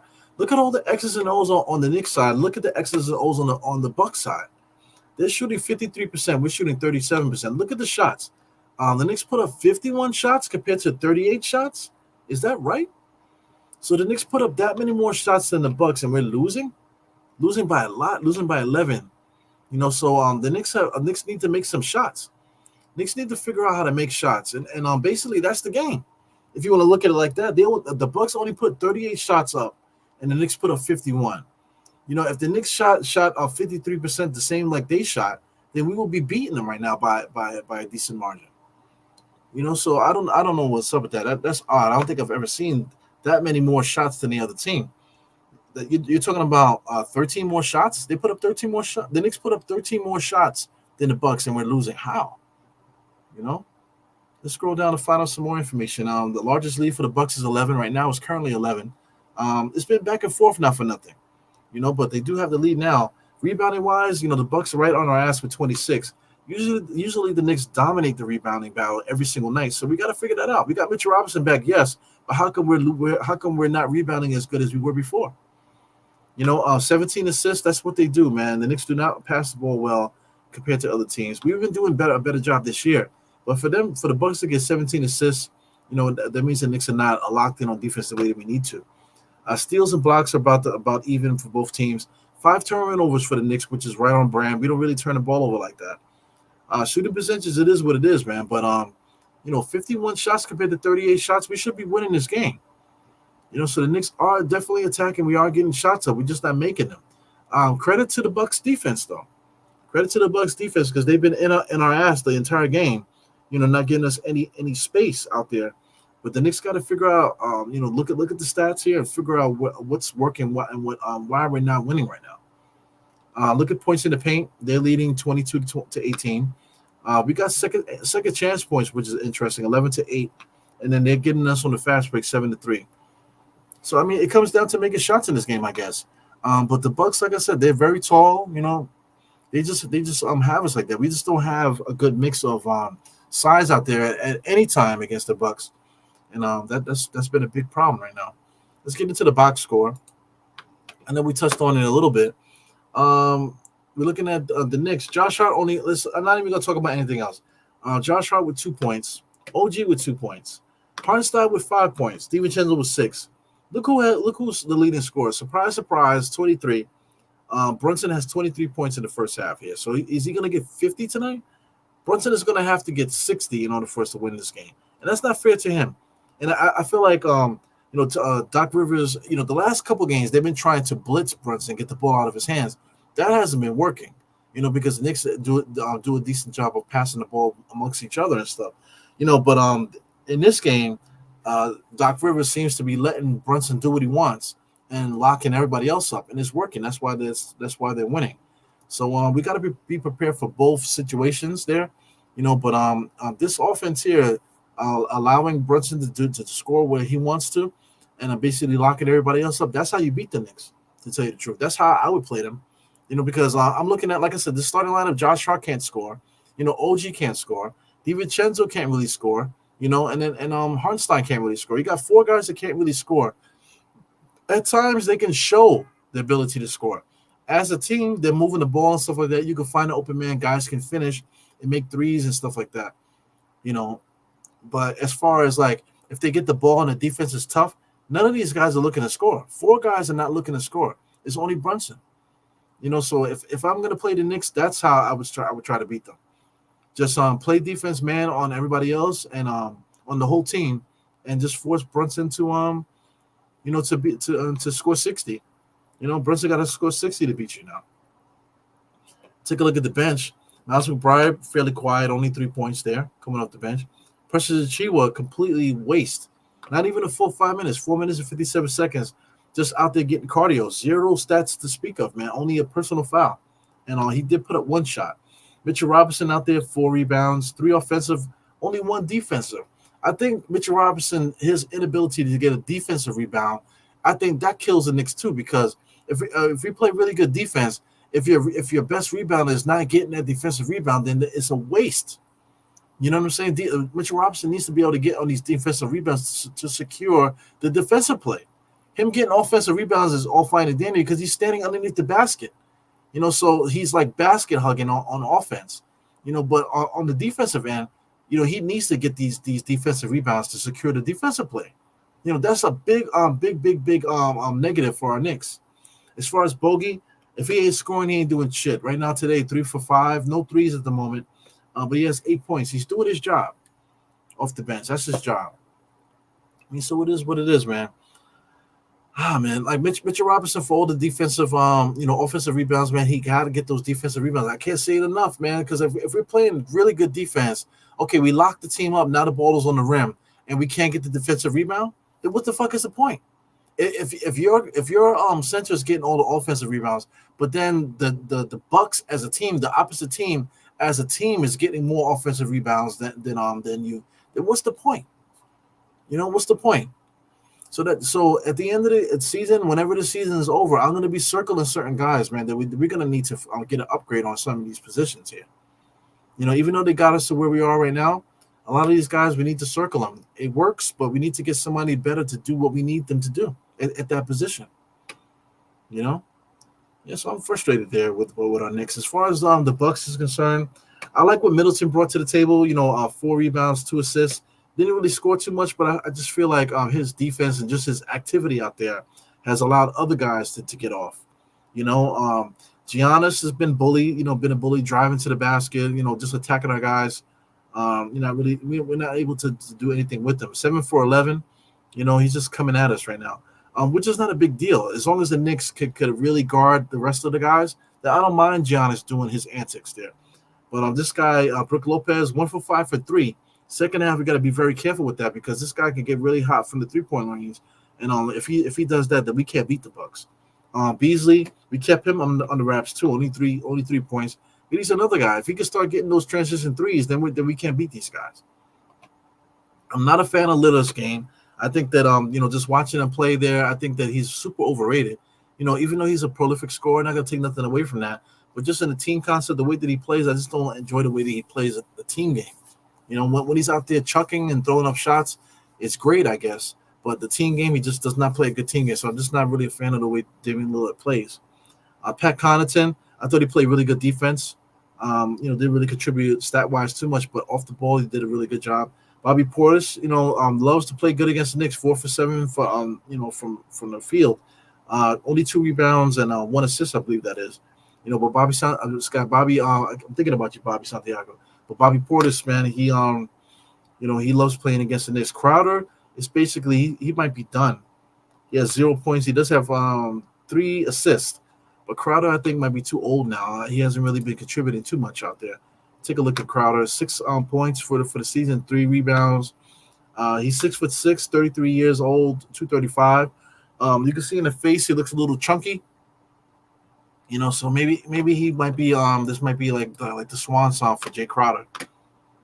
But looking at other guys, AJ Green and Andre Jackson Jr.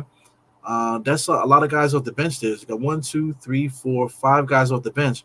So Doc Rivers, decided to add a couple other ball handlers, defenders to throw at Brunson to try to slow him down a little bit. So what are we doing on our end to try to slow them down? Because Tom Thibodeau just 8-man rotation. 9-man rotation. That's it. You're not taking advantage of our extra players like Burks and you want to talk about Jericho Sims. You got Shake Milton out there. Jaquan Jeffries. We could throw some other guys out there just to try to throw other teams off a little bit, but Tom Thibodeau doesn't do that. Tom Thibodeau likes to play his starters heavy minutes. Look, 19, 17 minutes for OG and Josh. Jalen got 19.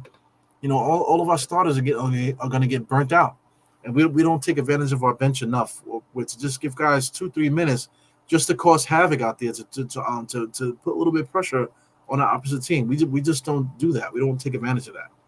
And I think that sucks. So anyway, that's the halftime report, man. Mouth is a little dry here, so I don't want to do that. Let me get back to the box score. I guess we could do that real quick. Take a look around the league. Cleveland lost to the Clippers, so that's good for us. The Mavericks are being talked about. So people are saying that the Mavericks are the best team in basketball right now. They're extremely hot. Got 147 points. You can't argue that. So I'm taking a look at them real quick. Derek Jones with 10. You got P.J. Washington with 14. But this is the tail of the tape there. Kyrie Irving and Luka. Look at them. 48 for Kyrie and 37 for Luka. That's the game right there. If you got 2 guys that get 50, that's tough. You got 2 guys basically with 40 points there. So if we had Julius, we would have that effect. We're having that extra score out there. Anyway, we're back in action here, guys. So let's get back focused on these Knicks.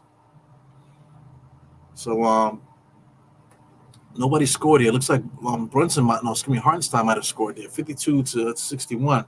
Knicks get first blood. Come on, these damn things here. Where is the game, man? I believe it's way up top. Right there it goes. Let's get this going. Get this on the screen.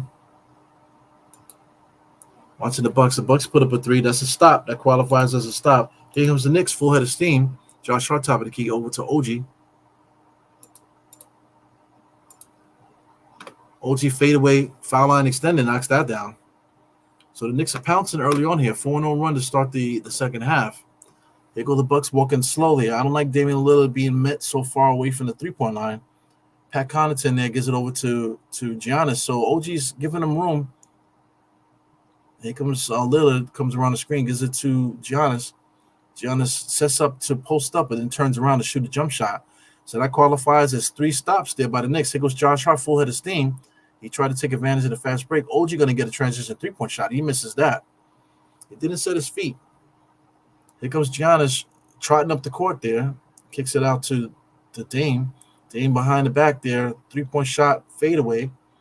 Another stop by the Knicks. Knicks need to score here. Josh Hart over to Brunson. Brunson hop step in and out. Floater over Brook Lopez. Lays it up nice and easy there. So it should be an and one. But they don't call and ones there for the Knicks. But he does get the and one. So it's 56. And he's going to get one more.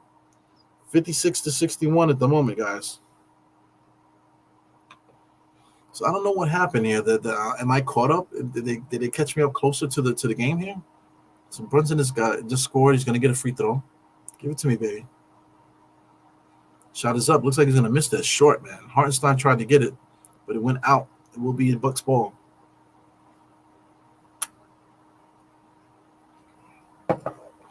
Knicks have been toying with that 2-possession game, man. 61-56. Here comes Beasley over to Giannis. Giannis being guarded tightly by OG. OG keeps stepping off, giving him that extra room there. So Giannis comes in there, 2 hands pushing around, gets the ball, pushing, and then he gets the foul. I don't understand. 2-handed push on OG there. That should be a foul in itself.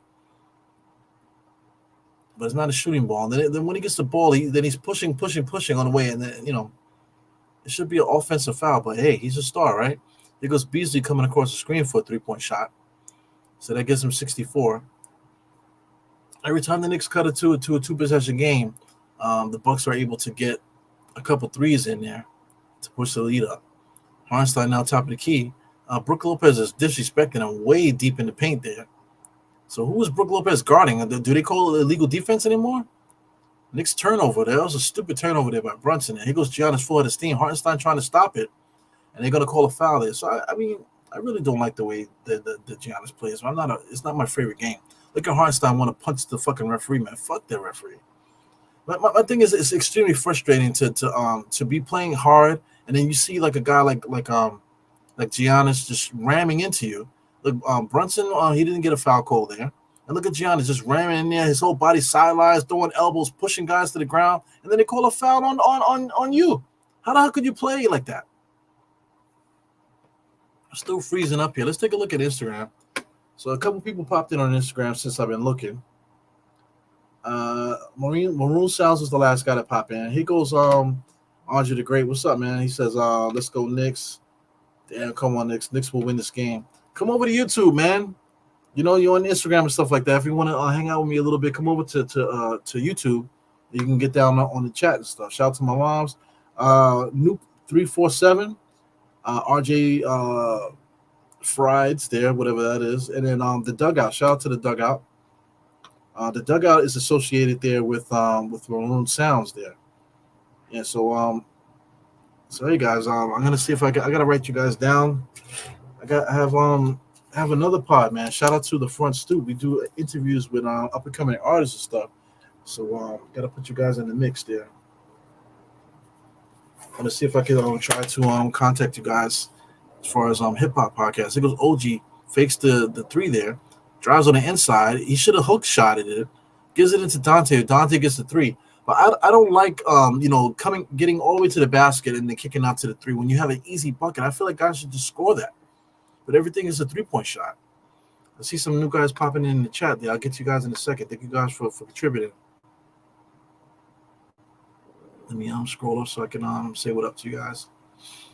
Wow, Lillard, that was a travel. Damn, that was a late call. That was a clear travel. Shout out to everybody with tattoos, man. I got nothing against it, but a lot of these basketball players that got tattoos from their neck down. I think that shit looks trash, man. I just never was about that. I'm glad I don't have any tattoos, man. But all these tattoos from your neck down, I mean, to me, I don't think that's a healthy thing, man. Because you get all that ink inside your body, and then you start to get like liver poison symptoms. start to look like your body's overworking, your liver's overworking. You know, so I feel like J.R. Smith was really looking sick towards the end of his career. If you look at him now, he looks kind of sick. Look at Dennis Rodman. I know Dennis Rodman was into everything, as nice little pick and roll there by Brunson to Hartenstein. But this guy Dennis Rodman, he looks crazy, man. From all the stuff, the partying that he was doing, and added to the tattoos, it's not really a good look there. Giannis for three. We got Dante and Hartenstein fighting for the rebound. Right hand side, over to Brunson. Brunson stopping pops there, knocks down the three. A lot of contact on the three, but Brunson doesn't get those calls, huh? So the Knicks finally make another nice little run here to bring up this lead to 64, man, 64-66. So NBA.com is not doing a good job of updating. Here they go again with a nice refresh. So that's the score, 64-66. The Knicks have not given up, man. I don't know how anybody can get pissed off at our guys at all, man. Our guys play extremely hard. If anybody put it right in the lap of Tom Thibodeau, you know, our guys play extremely hard. Right now, our starters are getting smoked with minutes. We got to take advantage of the bench a little bit better. Right now, with at the 8-minute mark, you know, I guess there's about time for a substitution. Maybe we might see Deuce jump in there. But you know, our guys off the bench, they all need to see 20 minutes too. I'm gonna say close to 20 minutes, you know, for everybody. Because all of our guys play hard, all of our guys play good. So I just don't understand, you know. Yeah, man. I mean, thank you, Dennis. Yeah, I mean, you got Dennis, you got Brick Nation, everybody here. You know, Trish D, all you guys are contributing paragraphs here, man. So I definitely got to show you guys love. Thank you guys for contributing. So Knicks are grabbing offensive boards, taking more shots and still missing. It's ridiculous. You know, if the Knicks can calm that down a little bit, we literally can get this game. Right now in the third quarter, like I said, we have to just win. You take these quarters as games. So we lost the first two games. Right now we're smoking the Bucks, 14 to 5. If we can keep these guys at bay and hold off the Bucks run, because the Bucks are going to make a run. You know, so we got a timeout here. So the Bucks are going to look to try to catch back up here. But if the Knicks can hold off this run, if we can continue to beat them here in this third quarter, 14 to 5, keep that deficit. Now we enter the fourth quarter. Now the Bucks have to play us now. You know.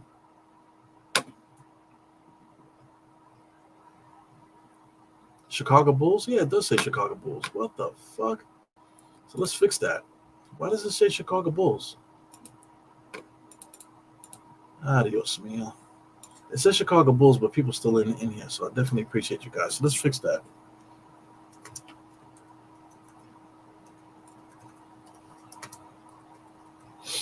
So did I spell Milwaukee right?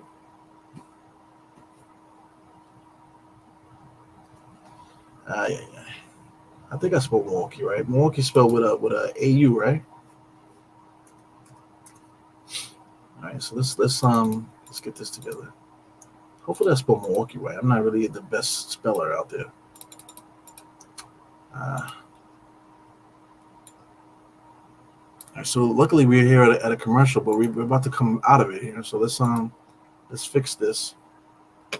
See that's why we need you guys in the chat, man. Because guys in the chat are always paying attention, you know. Because I can't do everything here by myself, man. I need you guys, man. Get the S on that Bucks. Yeah. So here we go. Thank you, Trish, for hooking that up, man. Was it Trish? Yeah, Trish. Somebody said it. Who said that? Let's put the S on that Bucks. All right, back to YouTube. Let's put the S on that Bucks and let's fix this here. How embarrassing. All right, so YouTube is not letting me do that. The stream must schedule in the future within 1 year. Okay, cool.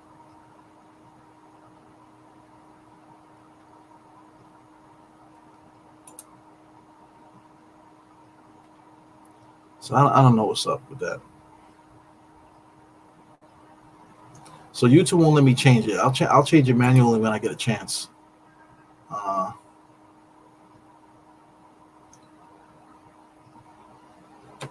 So I'll X that out. So they wouldn't let me change it there, it seems like. I don't know what happened. but it looks to be changed. It looks to be changed on my end here. So we got to get back into the action, man. 67-64 here. Hartenstein with a floater in the paint. It's becoming automatic almost, man. So that's 66, 66, 67. Knicks are right there, right, knocking on the of the Bucks door at home. Wow, Michael Beasley there with a 3-point shot around the screen, no good. Brunson coming down. We got a chance to get the lead here, guys. So here goes Brunson getting around the foul line there. They do a good job of closing that door. Josh Hart coming to set a screen. He sets great screens over to DiVincenzo. DiVincenzo on a drive. He gets stripped, but they're going to get a foul. So, look, the Knicks got a chance to take the lead here. It looks like Dante made the first one. We got a chance to get the lead here. So, we tied the game 67 here. Let's see if Dante can make 2 free throws. So, I'm looking here. It looks like it's cleared up on my end here. So, I'm going to have to take a look manually to see if it just take a peek really quick on YouTube to see if it fixed. So it still says Chicago Bulls there as far as YouTube. So nothing I can do about it right now, man. So it is what it. Yeah, man. I don't know if I can edit it here. Yeah, I can't really edit it at the moment, but Let's get back into action here. So I'll see if I can fix it manually here on the side on the next break. Here goes Hartenstein playing defense there. Come on, dude. It's weird to hear my own voice. That's one thing with podcasting, man. It's weird to hear your own voice. When you hear your voice, it doesn't sound like me. I'm looking at myself. It doesn't look like me. So that's why I can enjoy my own podcast, if that makes sense to you. Brunson fadeaway there with defense heavily on him. Knicks got the lead, man, 68 to 77. As I'm a little bit behind here, I'm gonna have to refresh. Not really that behind. Knicks are gonna make a defensive stop. OG against Giannis. See, Giannis is trying to bully. Deontay's in there, got a nice little swipe. Here go the Knicks on a fast break. Josh Hart full-headed stand inside to Hartenstein for a 2-handed dunk, and the Knicks are up by 3. So we're gonna get a timeout there by the Bucks. Listen, clap it up for our Knicks, man. Clap it up for our Knicks. How good, how proud are you of our guys? We caught the lead here, not because we have this great offensive like juggernaut. It's because we literally have a super hard team that plays great basketball. So I'm gonna play with the stream here. I don't know if I'm gonna mess up the stream here, but we'll see. I never did this before, so let's see if they're gonna allow me to fix this real quick. So the Knicks are coming on gangbusters here in the third quarter, locking them down defensively.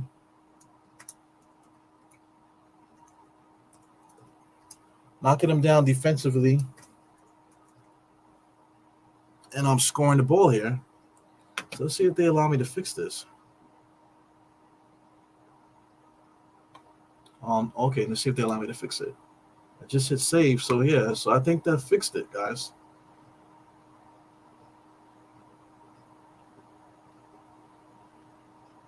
So let's see if that worked.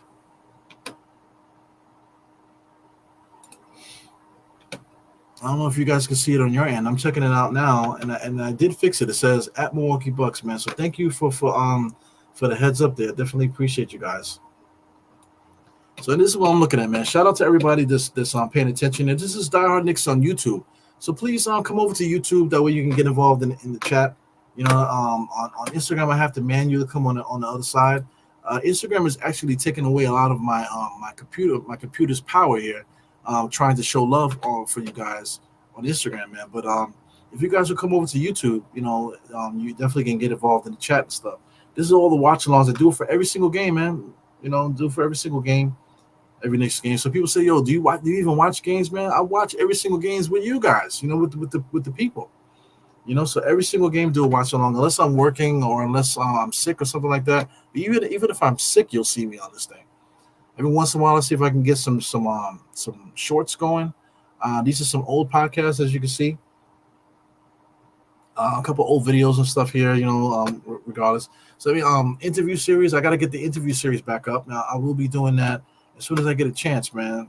To try to prepare for this playoffs. I'm going to see if I can get some interviews going. Got a lot of guys that you recognize here on the screen. These are some older podcasts.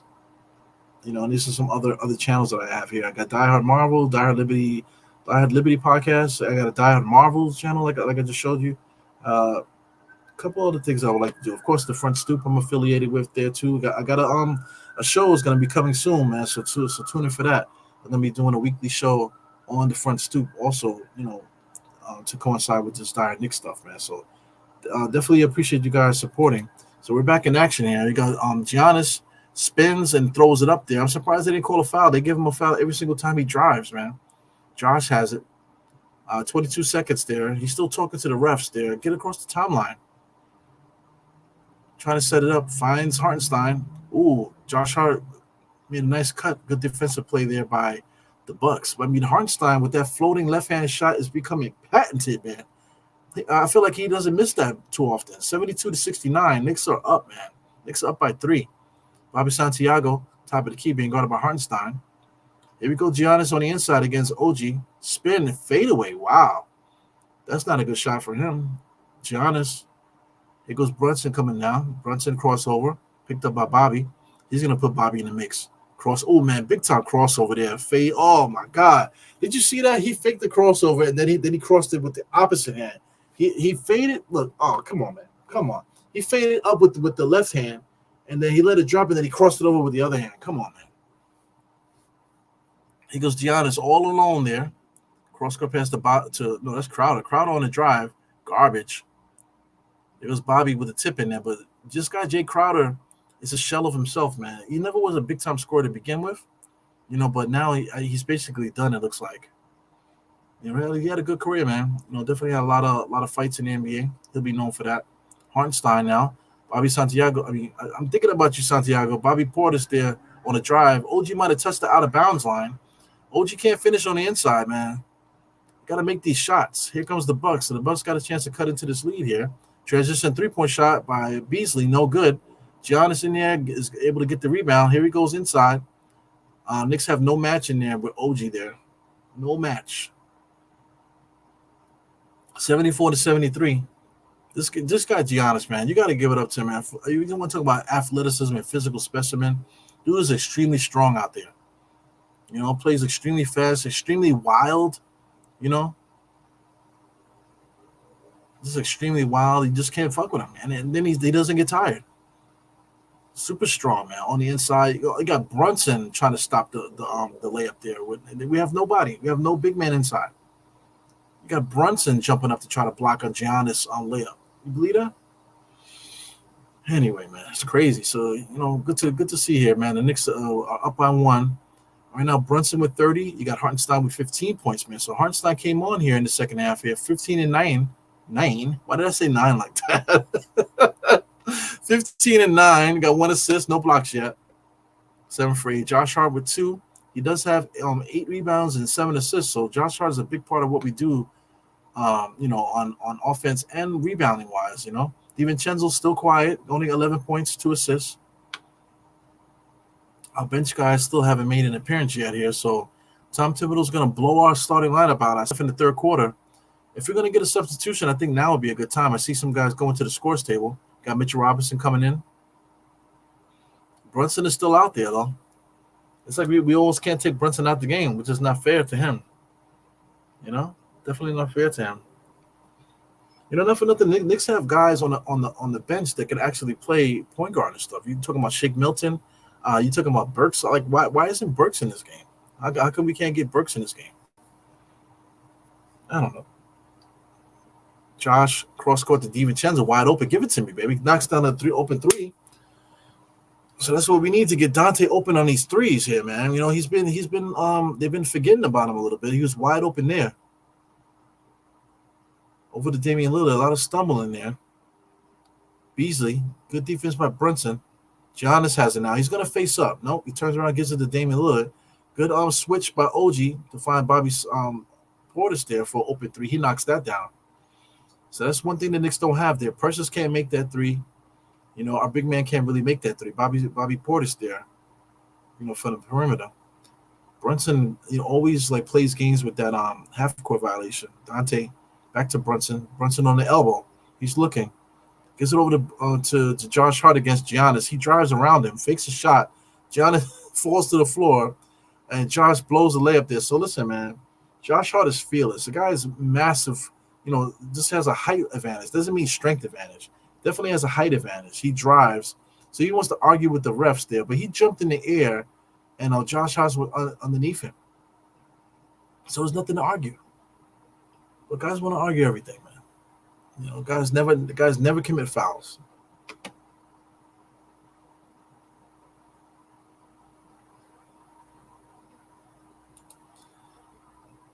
Yeah, this is important there, but I mean, OG just doesn't play like that. You can't force guys to play a way that they haven't played in their entire career. Like, look at OG's career stats, man. We can do that right now while we're waiting there. We got some foul shots here by Josh Hart. Like I've been pointing it out. He does have the size, 6'7", 240. I would think that he would rebound more. If you look at this season, he's been averaging 4 rebounds per game this season. Take a look at here at the top of the screen. Only 4 rebounds per game this year for OG. For his career, if you look at his game stats, I'm trying to do this so we don't mess up some of this game time here. It's a little bit of dead time here that they're arguing a little bit. Tom Thibodeau was arguing. Take a look at his stats here. Rebounds per game, early on in his career, 2. As a starter, 5. So 5 rebounds per game. That's what he does. With the Knicks, same amount of minutes, but he's only been averaging 4.7 rebounds as a Knick. So he's not a good rebounder. Nothing we can really say about that. He's not a good rebounder. So we can't all of a sudden change it to a good rebounder. He just never. This is not a part of his game.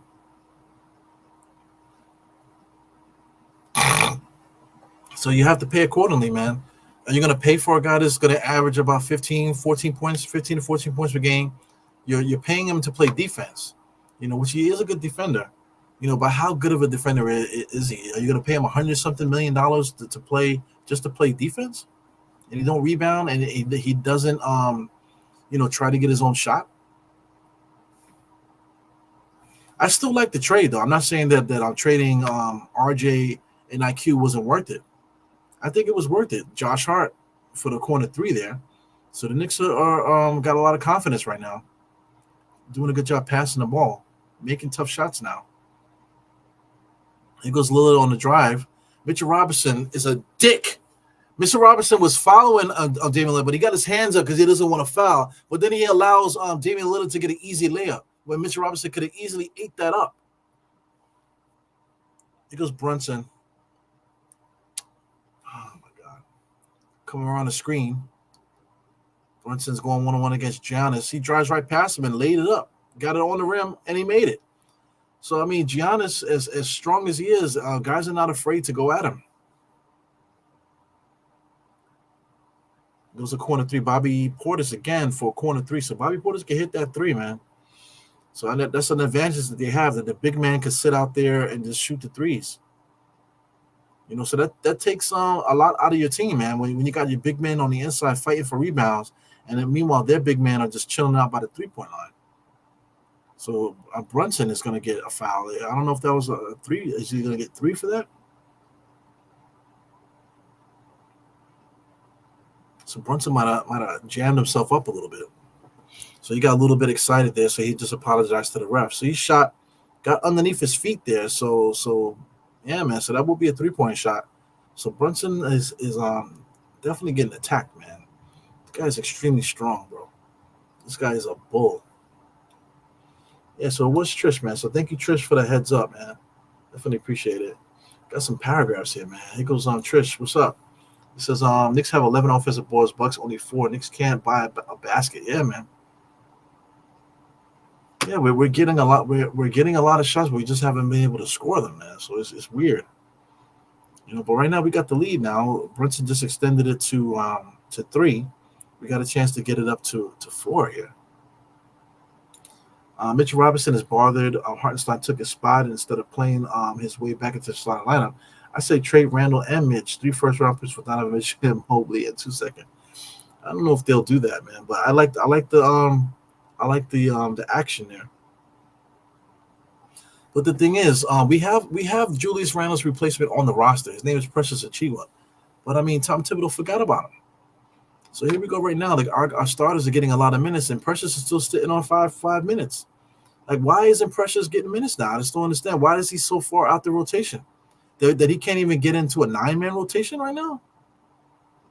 That's crazy to me. I just don't understand how Precious can fit in a 9-man rotation. How? Is he playing that bad? He was playing. He basically saved the season. Precious Achiuwa saved the season, man. He goes Bobby Santiago. I mean, I keep saying Bobby Santiago, man. So I keep saying it. So Bobby, man, you got to get on the screen.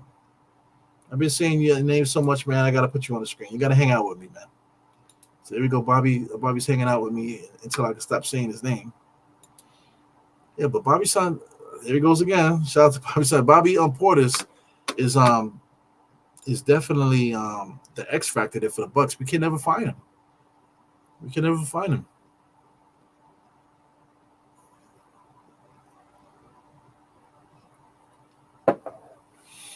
But you're right there, though. Shout out to Josh. Josh from MBK. Me and Josh likes to start arguments. Josh thinks he's the smartest guy in the room. We all know about Josh. But I love Josh. I'm one of Josh's best, biggest fans. I love the way he does stuff. But he could get a little bit pompous sometimes. But if you know Josh, you get to know him. He doesn't mean to be that way. You know what I'm saying? He doesn't mean to be pompous. So he gets bent out of shape if you're thinking that about him. Big time defensive play by Mitchell Robinson at the rim for Pat Connaughton. So this guy Mitchell Robinson, there's no play where he should take it off. You cannot allow teams to sail in to get layups. He has to contest every single one, even if he gets the foul. Because we have Precious. That's the thing. Here goes Brunson on the inside with another floating jump shot there. He looking for the foul and not giving it to him. So this has been the quarter from heaven here for the Knicks. I did not anticipate this. So Brunson comes out there and makes a point to apologize to the referee because he got a little bit too excited, probably. Big time defensive play there by Mitchell Robinson. So I'm quite sure all Mitchell Robinson fans are looking at this play as if he's the greatest, but they're gonna forget about the easy layup that he allowed Damian Lillard to get. And there's little things like this, man. Like Mitchell Robinson. In order for us to win, Mitchell Robinson has to be super aggressive, bro. He has to play to a point where he doesn't care about fouls. He has to get out there and hurt people. He can't be out there with his hands up like this, like trying not to touch, trying not to foul. He needs to be out there going crazy for the simple fact that we have Precious Achiuwa out there. Because if Mitchell Robinson gets into foul trouble, we have Precious to hold him down. There should never be a point in the game where Mitchell Robinson is trying not to hurt somebody. He needs to be trying to hurt everybody around him. And then we still got Jericho Sims. That's the thing. Jericho Sims can give us solid minutes too. So there's no excuse for Mitchell Robinson to go extremely hard. Let Mitchell Robinson go extremely hard. If he gets in foul trouble, fine. We'll throw Sims out there. If Sims getting foul trouble, we got Precious. We have ample big men, so there should be no reason for our Knicks players not to go extremely hard on the defense, man. Our big men, because we actually have an advantage there. It's crazy. Anyway, back to this game. So the Knicks got the lead, man. So I was talking about the third quarter. The Knicks had 39 points in that third quarter, 24. So we annihilated them in that third quarter, man. So fourth quarter is going to be the test right there. At the moment, the Knicks do not have to have a quarter like this. We don't need to have another 39-24 quarter. Right now, the Knicks are up by 4. The Knicks are up by 4. So we can win a game, let's say 20-16. We can win a game 34-30. And we'll still be up by 4.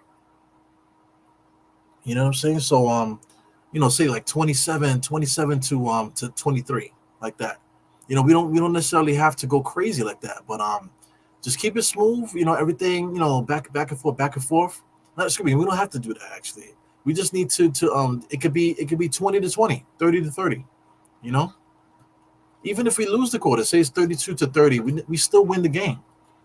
So I got my math off by a little bit there, but we could trade baskets the whole way for the rest of the way, and we win the game. So that's what I'm trying to say. So sorry about the mishap. For people that are into plus and minus, OG's a -1 here, and he's played 28 minutes. So Giannis is trying to go crazy. Then Mitchell Robinson's standing there. Mitchell Robinson is getting spinned around.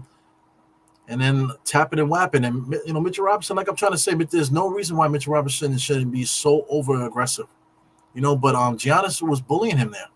How do you bully the biggest guy on the court? Mitch Robinson has it now, looking to give it over to Bogey, over to Mitch. Mitch has it, looking to pass, finds Josh. Josh kicks it back out to Dante. Dante in and out, pulls up over Giannis, man. Mitch Robinson taps it out. Josh Hart has it over to Deuce. Deuce just catches and shoots, knocks it down. Foof, right through the middle there, Mr. Deuce.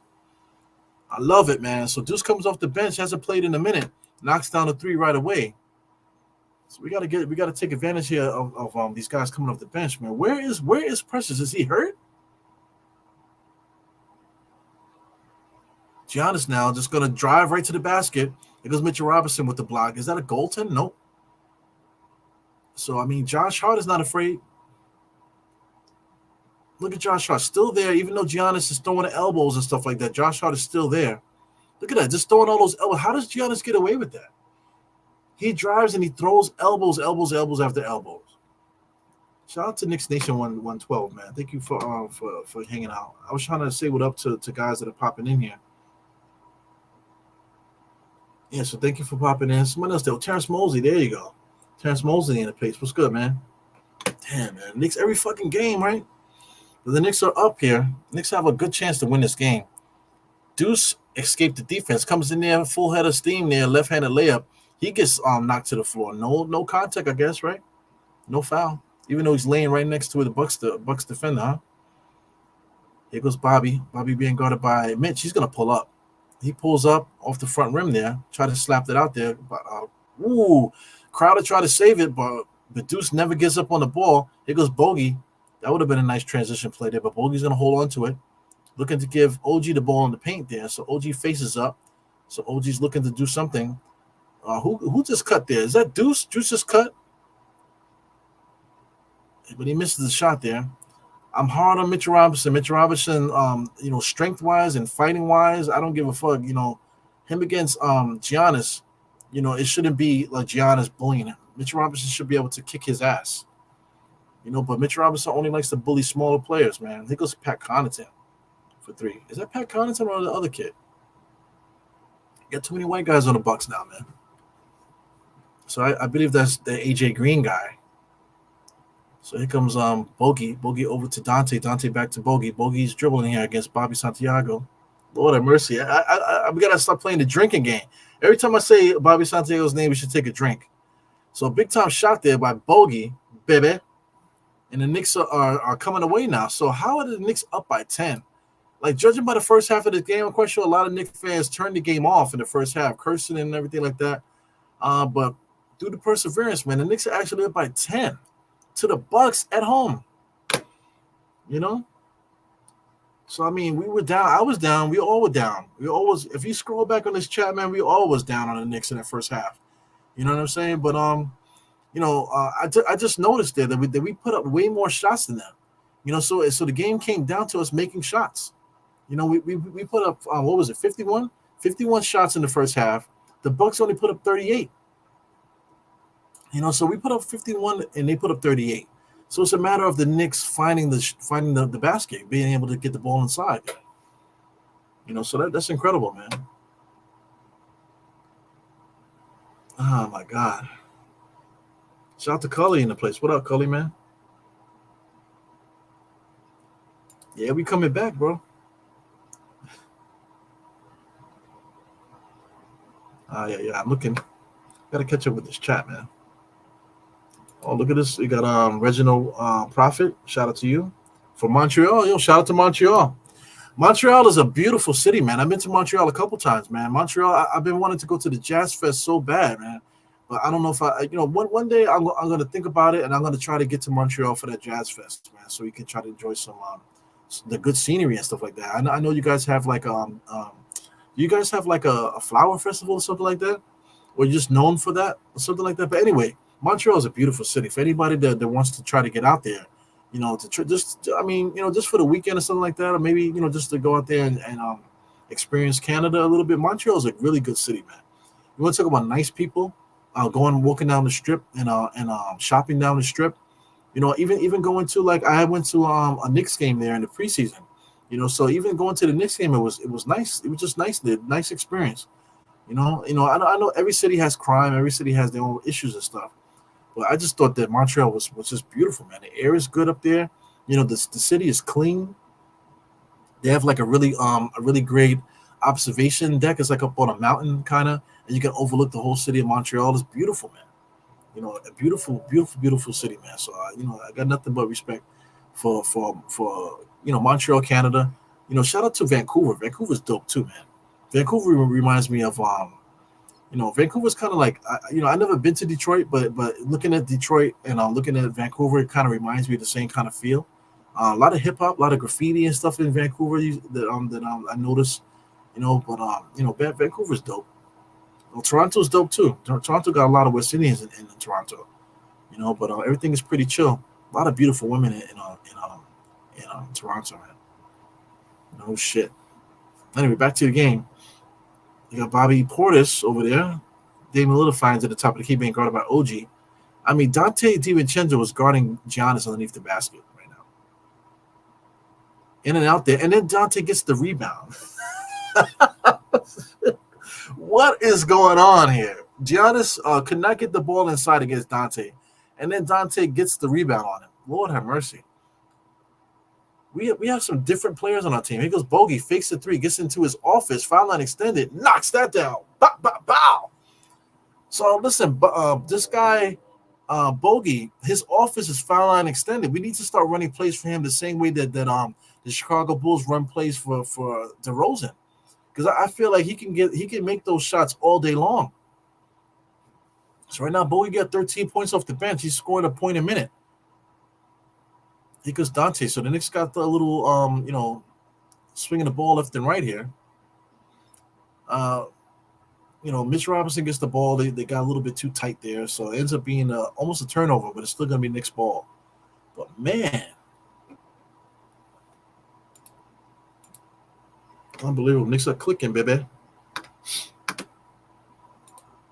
Smart, I think OG figured out how to guard Giannis, or Tibbs did. Have OG just force him into Mitch every time. So force Giannis baseline, have Mitch come over to help. And Mitch has not been helping that much. He did get like maybe 2 blocks, I think. There goes another 3. Dante DiVincenzo's getting hot here in his fourth quarter. In the second half, really 17 points now for him. So here comes Damian Lillard, gets it over to Bobby Portis for 3 and knocks it down. So Bobby Portis, we need to get closer up on him, man. He's not looking to score inside. He's looking to get that 3. What a weapon that is, Bobby. I keep saying Bobby. That's why Bobby Santiago's on the screen. You want to wonder why he's on the screen? Wonder why the Spanish guy's on the screen is because I keep saying his name. So anyway, back to the game. Brunson over to Bogey. Bogey fakes it. Smooth. Let me get that shot. No, he didn't make it. So Giannis has it, pushing the ball up the court, traveling with every dribble. Gives it over to Lillard. Lillard comes around the screen. Knicks are trying to blitz him. Pat Connaughton for a 3. He misses that.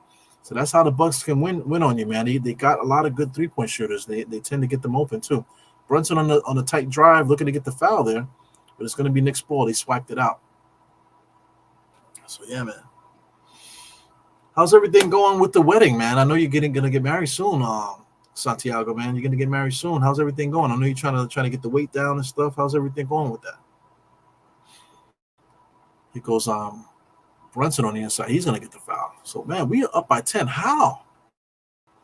Knicks are winning 13-7 in the fourth, man. So we're basically mimicking what we did in the third. You got to be scared of this Bucks team because they can shoot threes. Right now, they're starting to get 3-point shooting happy. They got Bobby Portis is the only one that's shooting threes on the squad and making them at the moment. Let me take a look at what's going on over there. 3-point shooting. Damian Lillard is 11 for 12. I don't think I remember Damian Lillard driving to the basket. So how does Damian Lillard have 12 free throws? 12 free throws today.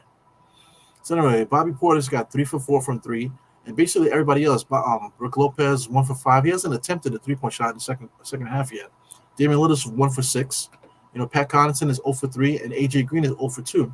So the only person really shooting threes today is Bobby Portis and Beasley.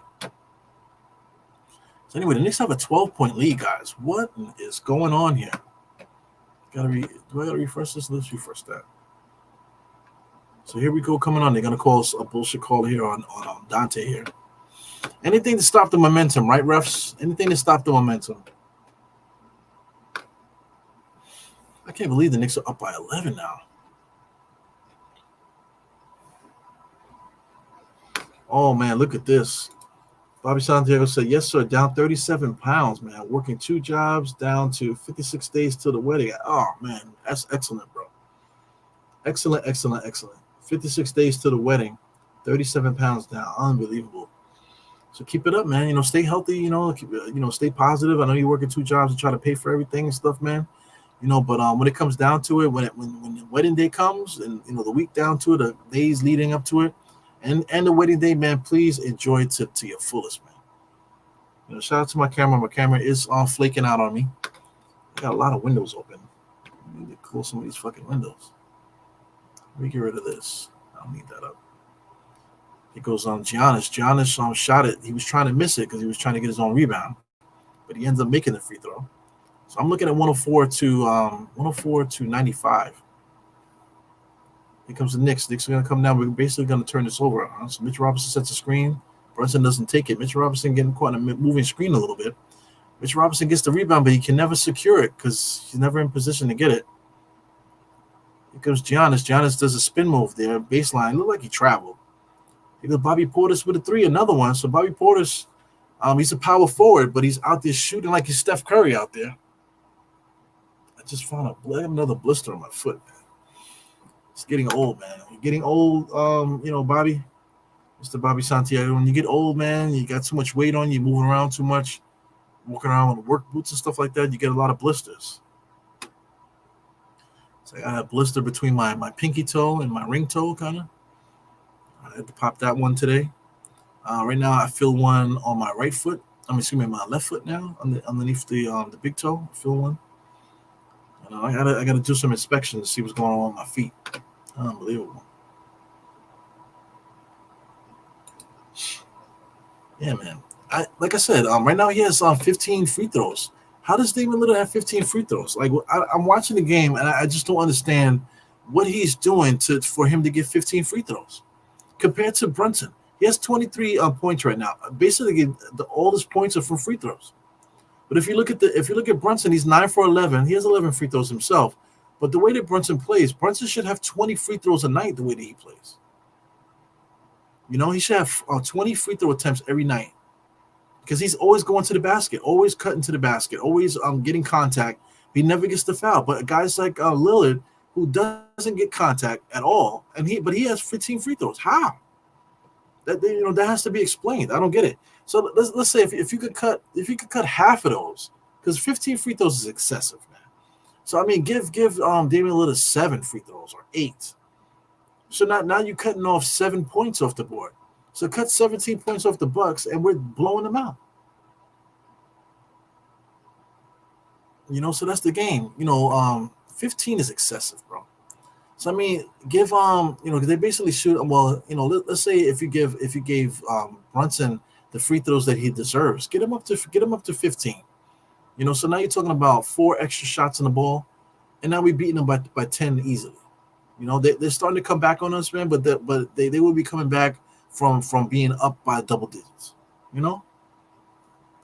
So I mean, the disparaging whistles, man, the way that the refs are calling these games against the Knicks, man, it's just like it's sad in a way. It's very sad.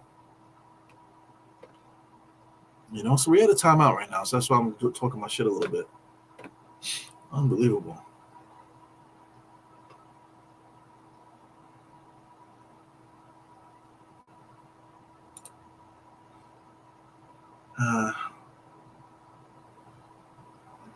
Yeah, as a team, I didn't even think to look at that. But as a team, the Knicks are 17 for 20. We got 20 free throws, and they have 30.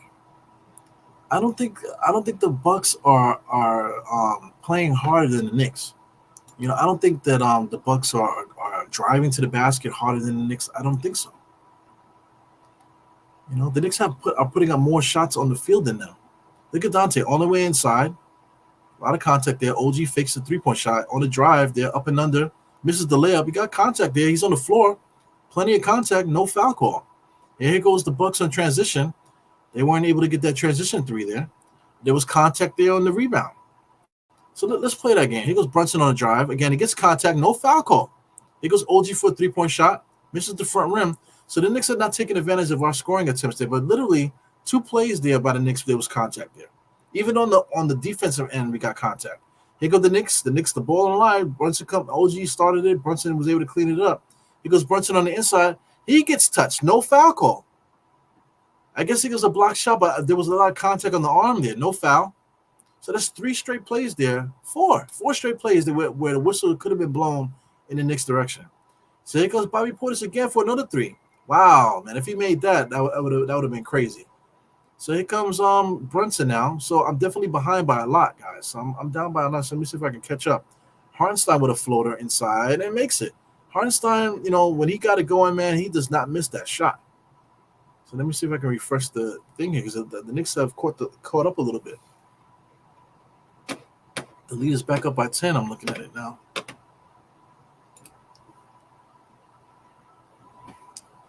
So it looks like Hartenstein got another score.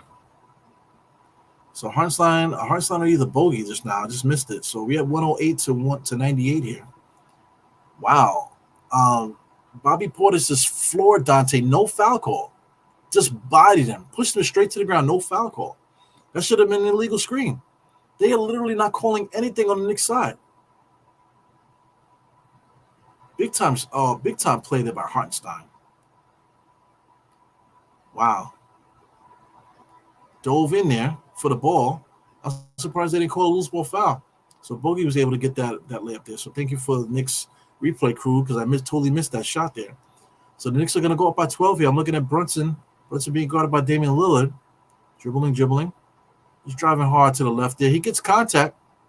And he gets contact as he's shooting it. Literally, Damian Lillard's hand was on Brunson's chest. No foul call. So that's like 5 or 6 plays there that we could have gotten a foul with the shot. Here goes Giannis. Giannis on the drive. And then he gets hit, and immediately he gets hit for a foul. Immediately. A little bit of contact, they're blowing a whistle. But I literally counted 6 plays there. Look at that. That's a foul. And then as he's shooting it, Damian Lillard is literally touching Brunson.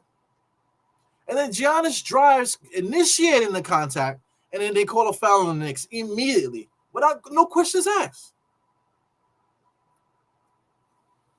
Unbelievable. And then they allow him to his time to like get his form down, and now they're gonna let him hold the ball here at the line as long as he wants. It's ridiculous.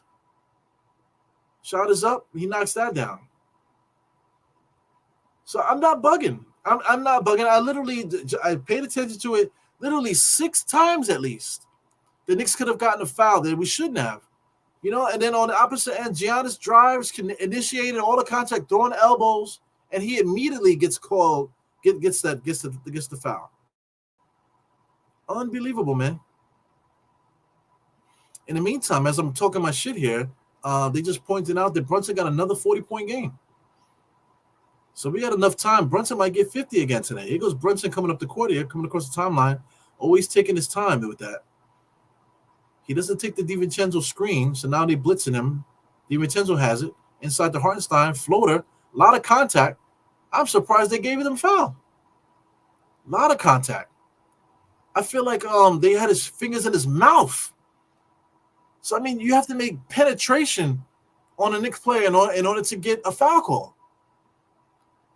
I gotta watch the replay. I feel like the guy stuck his finger in Hartenstein's mouth.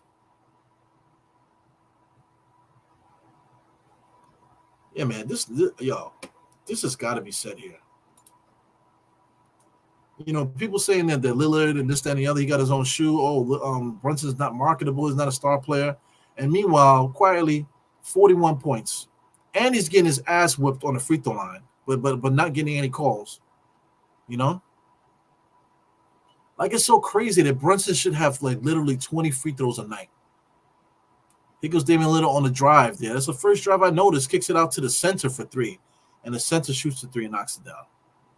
So they got guys like Bobby Portis and Brook Lopez that shoot threes, man. They don't play like men. They don't play like men. They play. I don't like the way that they play. Here goes Brunson there being blitzed. Easily gives it over to Dante. Dante has it now. Gives it over to Hartenstein. Back to Dante. Dante fakes the three. Did he dribble? No, he pulls up right in front of Bobby, man, and knocks it down. Foo, foo, foo, foo, foo. Knocks it down right in front of Bobby Portis. Love it, man. Look at Charlie Brown. Charlie Brown there with a t-shirt on. He should not be allowed sitting courtside with that t-shirt, man. Look at Bobby. Look at Dante, man. Right in front of Bobby. Give me that three. Here goes Damian Lillard on the drive. Misses it. Here goes Brunson. Nice and easy against Giannis. Brings it out. So now here goes the game plan. Let's clear it out because I'm expecting them to blitz. So they're not going to blitz. Yeah. Give it to me, Brunson. Oh, Brunson was trying to hit a Dame Lillard shot there. So OG ends up with the rebound. Kicks it out to Dante. I need that.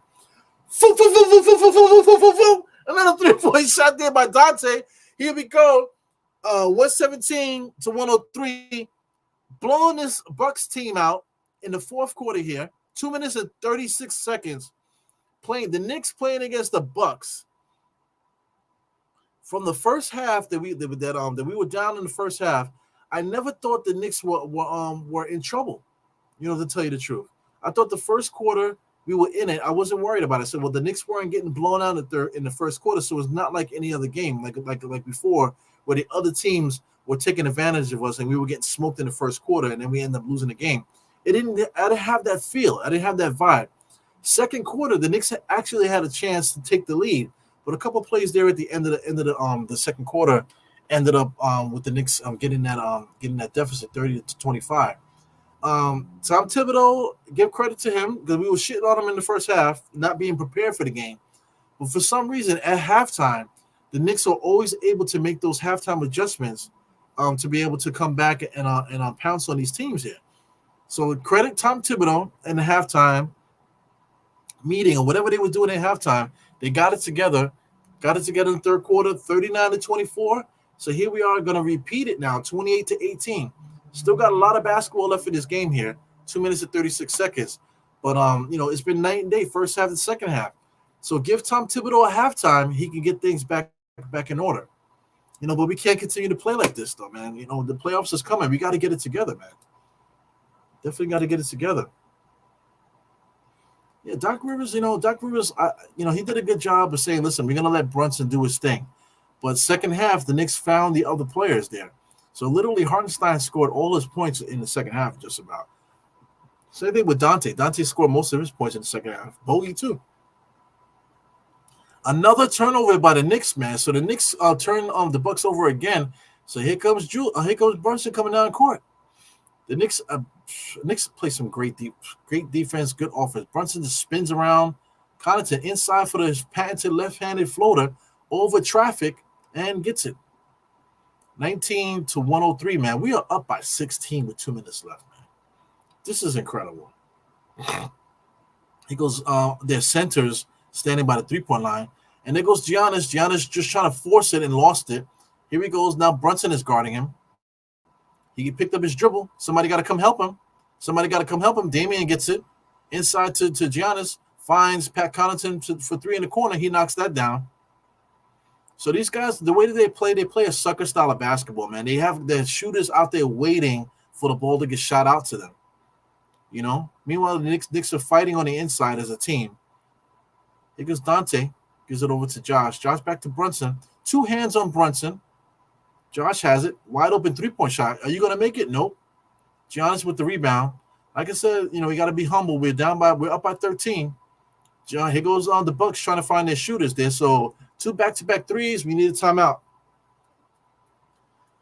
So Beasley just hit a 3, man. So we need a timeout, I think. Tom Thibodeau's going to let it rock. We're up by 10 here. So OG has it. OG's going to bring the ball up the court here. And he gets fouled. They weren't going to call it. I feel like there was a late call. They weren't going to call it just now. So that's good. Nice little foul there. So now the players, you see the players meeting. The Knicks came together. After that foul, all 5 Knicks players got together there. So now that's the timeout. That's the timeout that we needed. Wait a second. Did Doc Rivers just give up? Doc Rivers just did a hockey line substitution just now. So I think the Bucks gave up. Yeah, the Bucks gave up. Boom, boom, boom, boom, boom, boom, boom, boom. We just beat the fucking Bucks at home, baby. Woo! Oh, yeah, man. Fuck you guys, man. Fuck these guys. The Doc Rivers just did a whole line check. Get the fuck out of here. Knicks win.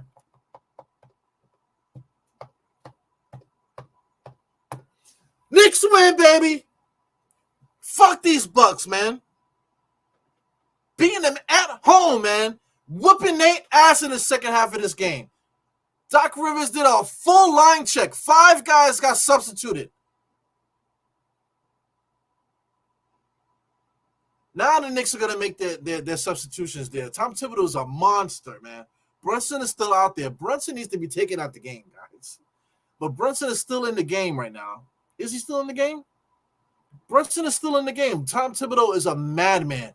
This Milwaukee Bucks team did a full line check just now. They took 5 guys out the game, but the Knicks still got our starters in.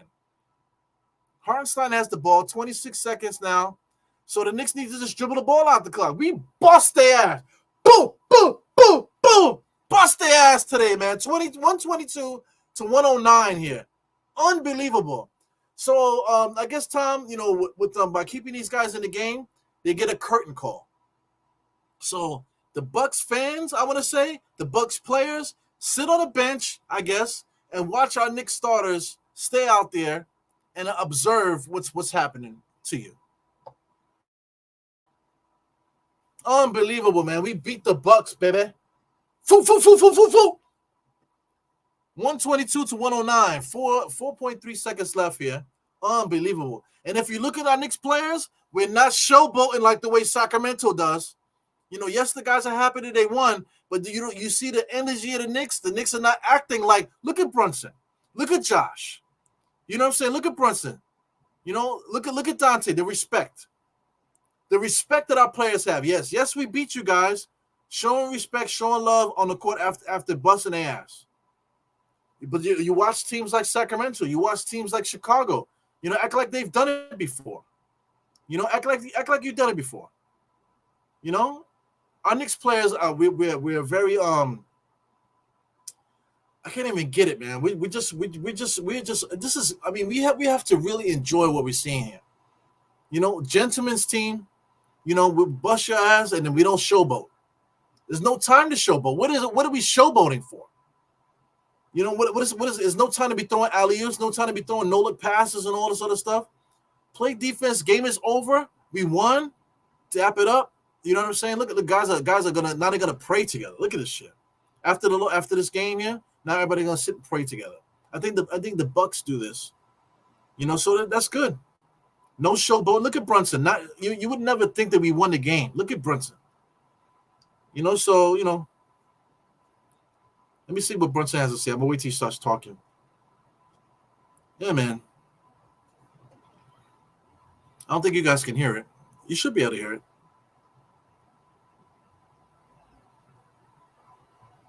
Should be able to hear it now.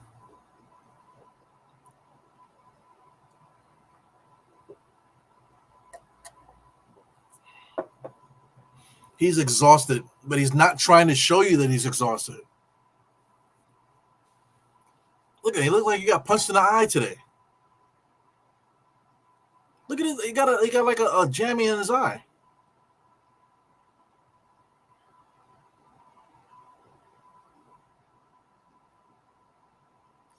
Hopefully you guys can hear him, man. I'm letting them get off. Let me know if you guys are still watching it and you can hear Brunson talking.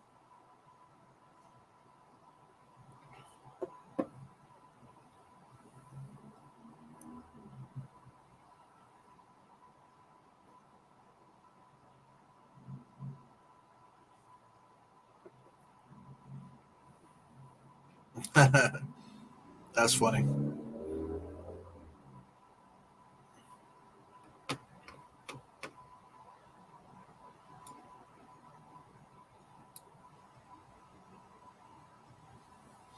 Unbelievable. The only time he cracked a smile is when he's talking about his teammates. So, I mean, Brunson scored 43 is nice, man, but we won this game because we started making buckets. We started finding the other guys. The other guys started to step up. Yo, Josh Hart. I mean, Hartenstein. I feel like he only had 2 points in the first half, if I'm not mistaken. I'm not gonna dig for it right now because I'm gonna get you guys up out of here. Let me get Bobby out of here, man. Thank you for being a co-host, Bobby. Definitely appreciate you. But yeah, man, I don't want to say that he had two or what I can't really call it. But I feel like he scored most of his points in the second half. Definitely, 18 points for Hartenstein with 10 rebounds, 1 assist, 1 steal. Big time action there from Hartenstein. That floater in the paint is money in the bank, baby. You know, once again, you got Brunson with 43. So, I mean, when Brunson gets 43, it's not like I'm so excited anymore. Now it's like Brunson gets 43. He gets 43. You know, Brunson gets 43 sometimes. You know, so when he gets 43, it's like you're not even that excited because he gets 43. I mean, this is where we are right now. Brunson is so dope that he gets 43 points, and it's not even the biggest thing that you want to talk about. You know, Josh Hart almost got a triple-double, 9, 9, and 7. You know, DiVincenzo came off in that second half, man. 8 for 11 for 3. I feel like he scored all his points. I think he might have only had like 11 points in the first half, maybe. He got 26 points here at the end. So big time game here for him. Look at OG. Even though OG didn't really contribute much, he got 23 rebounds. He only had like 1 rebound or 2 rebounds in the first half. Only ends up with 3 for the game, which is crazy. 2 assists. Those 4 steals and 2 blocks in the second half all ended up in a positive situation for the Knicks. I believe he might have scored off of all those turnovers there. The 4 steals and the 2 blocks. I think we might have scored off of all 5 of those actions. So that's what OG brings to the table. But is he worth $100 and something million? I don't know. $120 million over 4 years? I don't know. I think it's even more. I think it's like 190. I think the number's up to 190. I don't know about that, man. Let's get down. Precious only played 5 minutes. I don't know about that. You know, we got guys, OG playing 38 minutes. We got Josh Hart with 37, DiVincenzo with 37. You mean to tell me we can't scoop up another 10 minutes for Precious to get out there and play? You know, anyway, Precious got to be professional. Precious got to be ready for when his name is called because his name is going to get called eventually. And then he's going to have to step up and play. I don't know what's going on with him right now. Bogey's been absolutely fantastic in the minutes scoring. He hasn't been a cone playing defense. He's actually been playing decent team defense for the most part. Rebounding and everything else he's not going to get involved in. But 15 points in 17 minutes is fantastic, man. When he gets into his office and that jump shot goes in, man, it's a beautiful thing to look at. I thought Deuce McBride did a really good job of making the shots that came to him. But then when he played his minutes, I thought he played really good defense and he did a good job. I think all 3 steals that he had all ended up in the bucket also. You know, so that's what Deuce brings to the table. If he's not getting the major points, 30, hitting the 3-point shot like that, even though he was 2 for 4 today. You know, even though he's not hitting that 3-point shot and getting the scoring like he's been doing, he still can impact the game in a major way defensively, man. So, you know, a big time win here by the Knicks. This can't be overstated. We won. We beat the Bucks at home during a playoff race, fam. You know, shout out to who's crying. Who was crying today? Was it Dwayne Dennis? I think it was Dwayne Dennis. Dwayne Dennis is not here. So Dwayne Dennis left. He probably went over to somebody else's chat. But Dwayne Dennis was complaining. Where are you at, Dwayne? There you go. I think Dwayne was the one talking about the standings and shit like that. How do we win this game, fam? So that's why you got to stick with it. You cannot give up on your Knicks. You cannot. You know, so let's take a look at the standings here. I don't know if they changed it. Did they change the standings here? Let me refresh. Did they update the standings?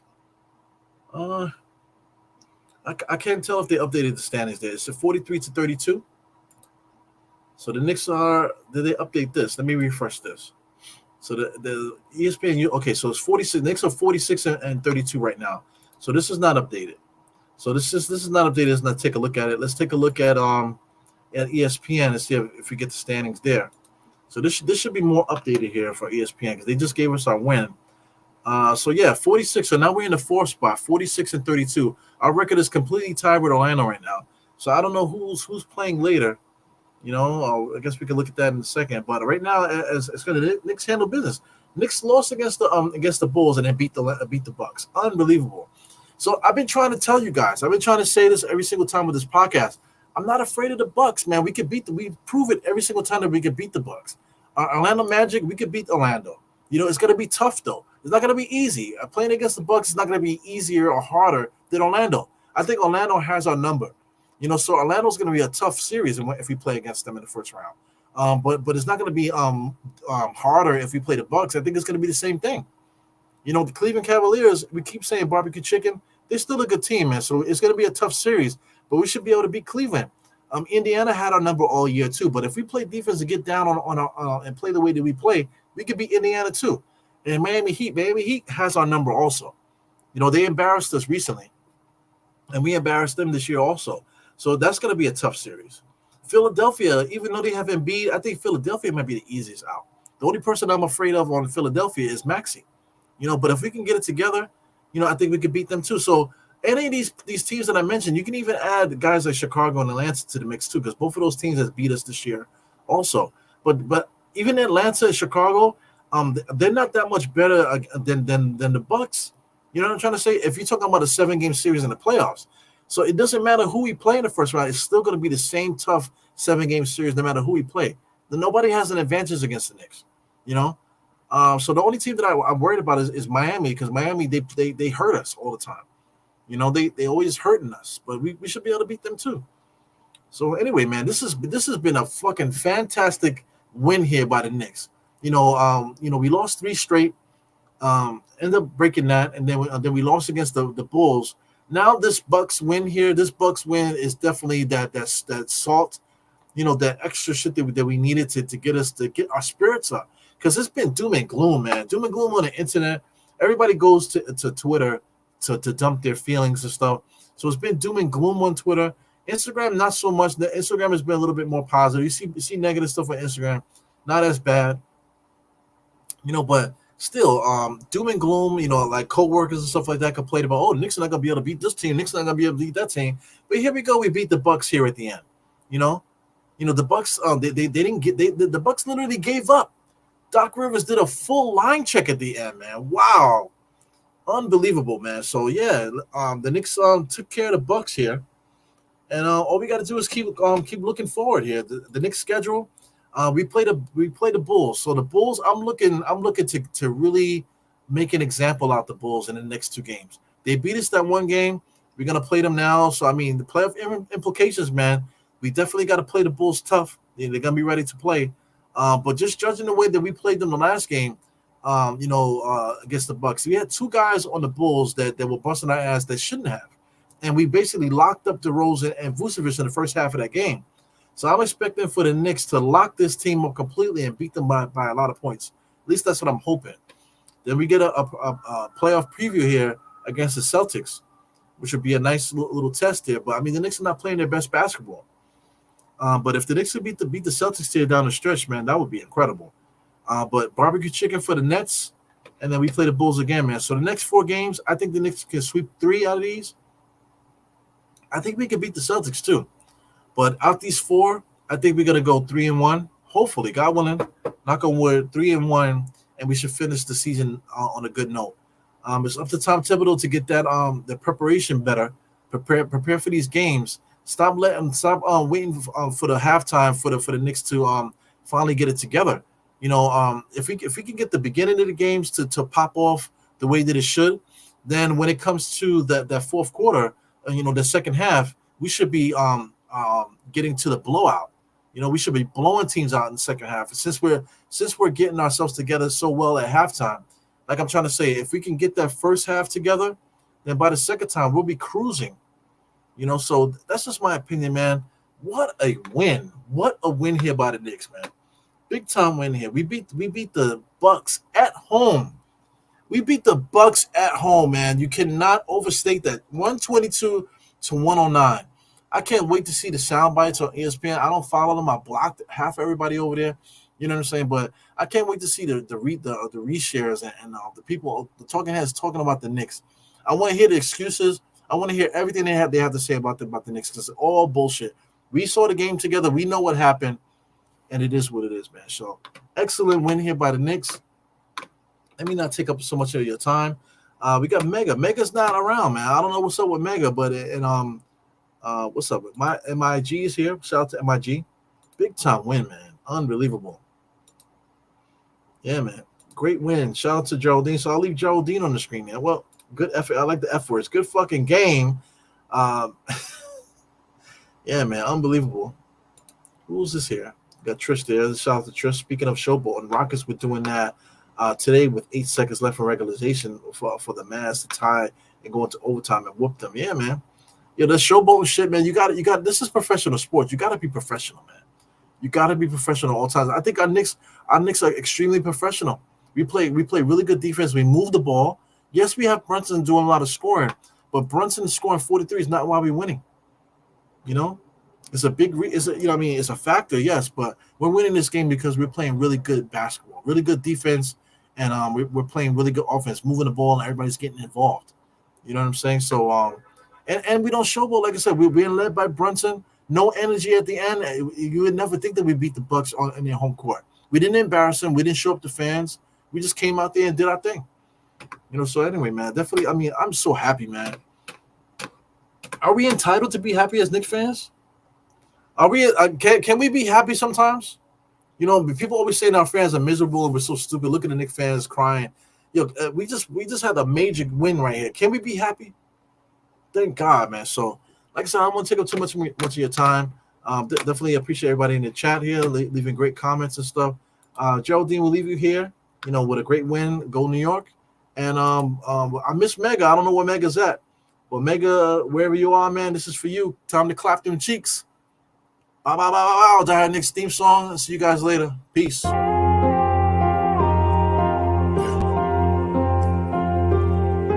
I see you. Die hard. Trap. We gonna do this one the right way. We in here forever. Yeah. Die hard, homie, die hard. You can check the swag, he the realest by far. Swimming in that blue and orange, he the lifeguard. Yeah, he been through pain, at least he got some nice scars. He can smell a trophy, yeah, you need it back to back.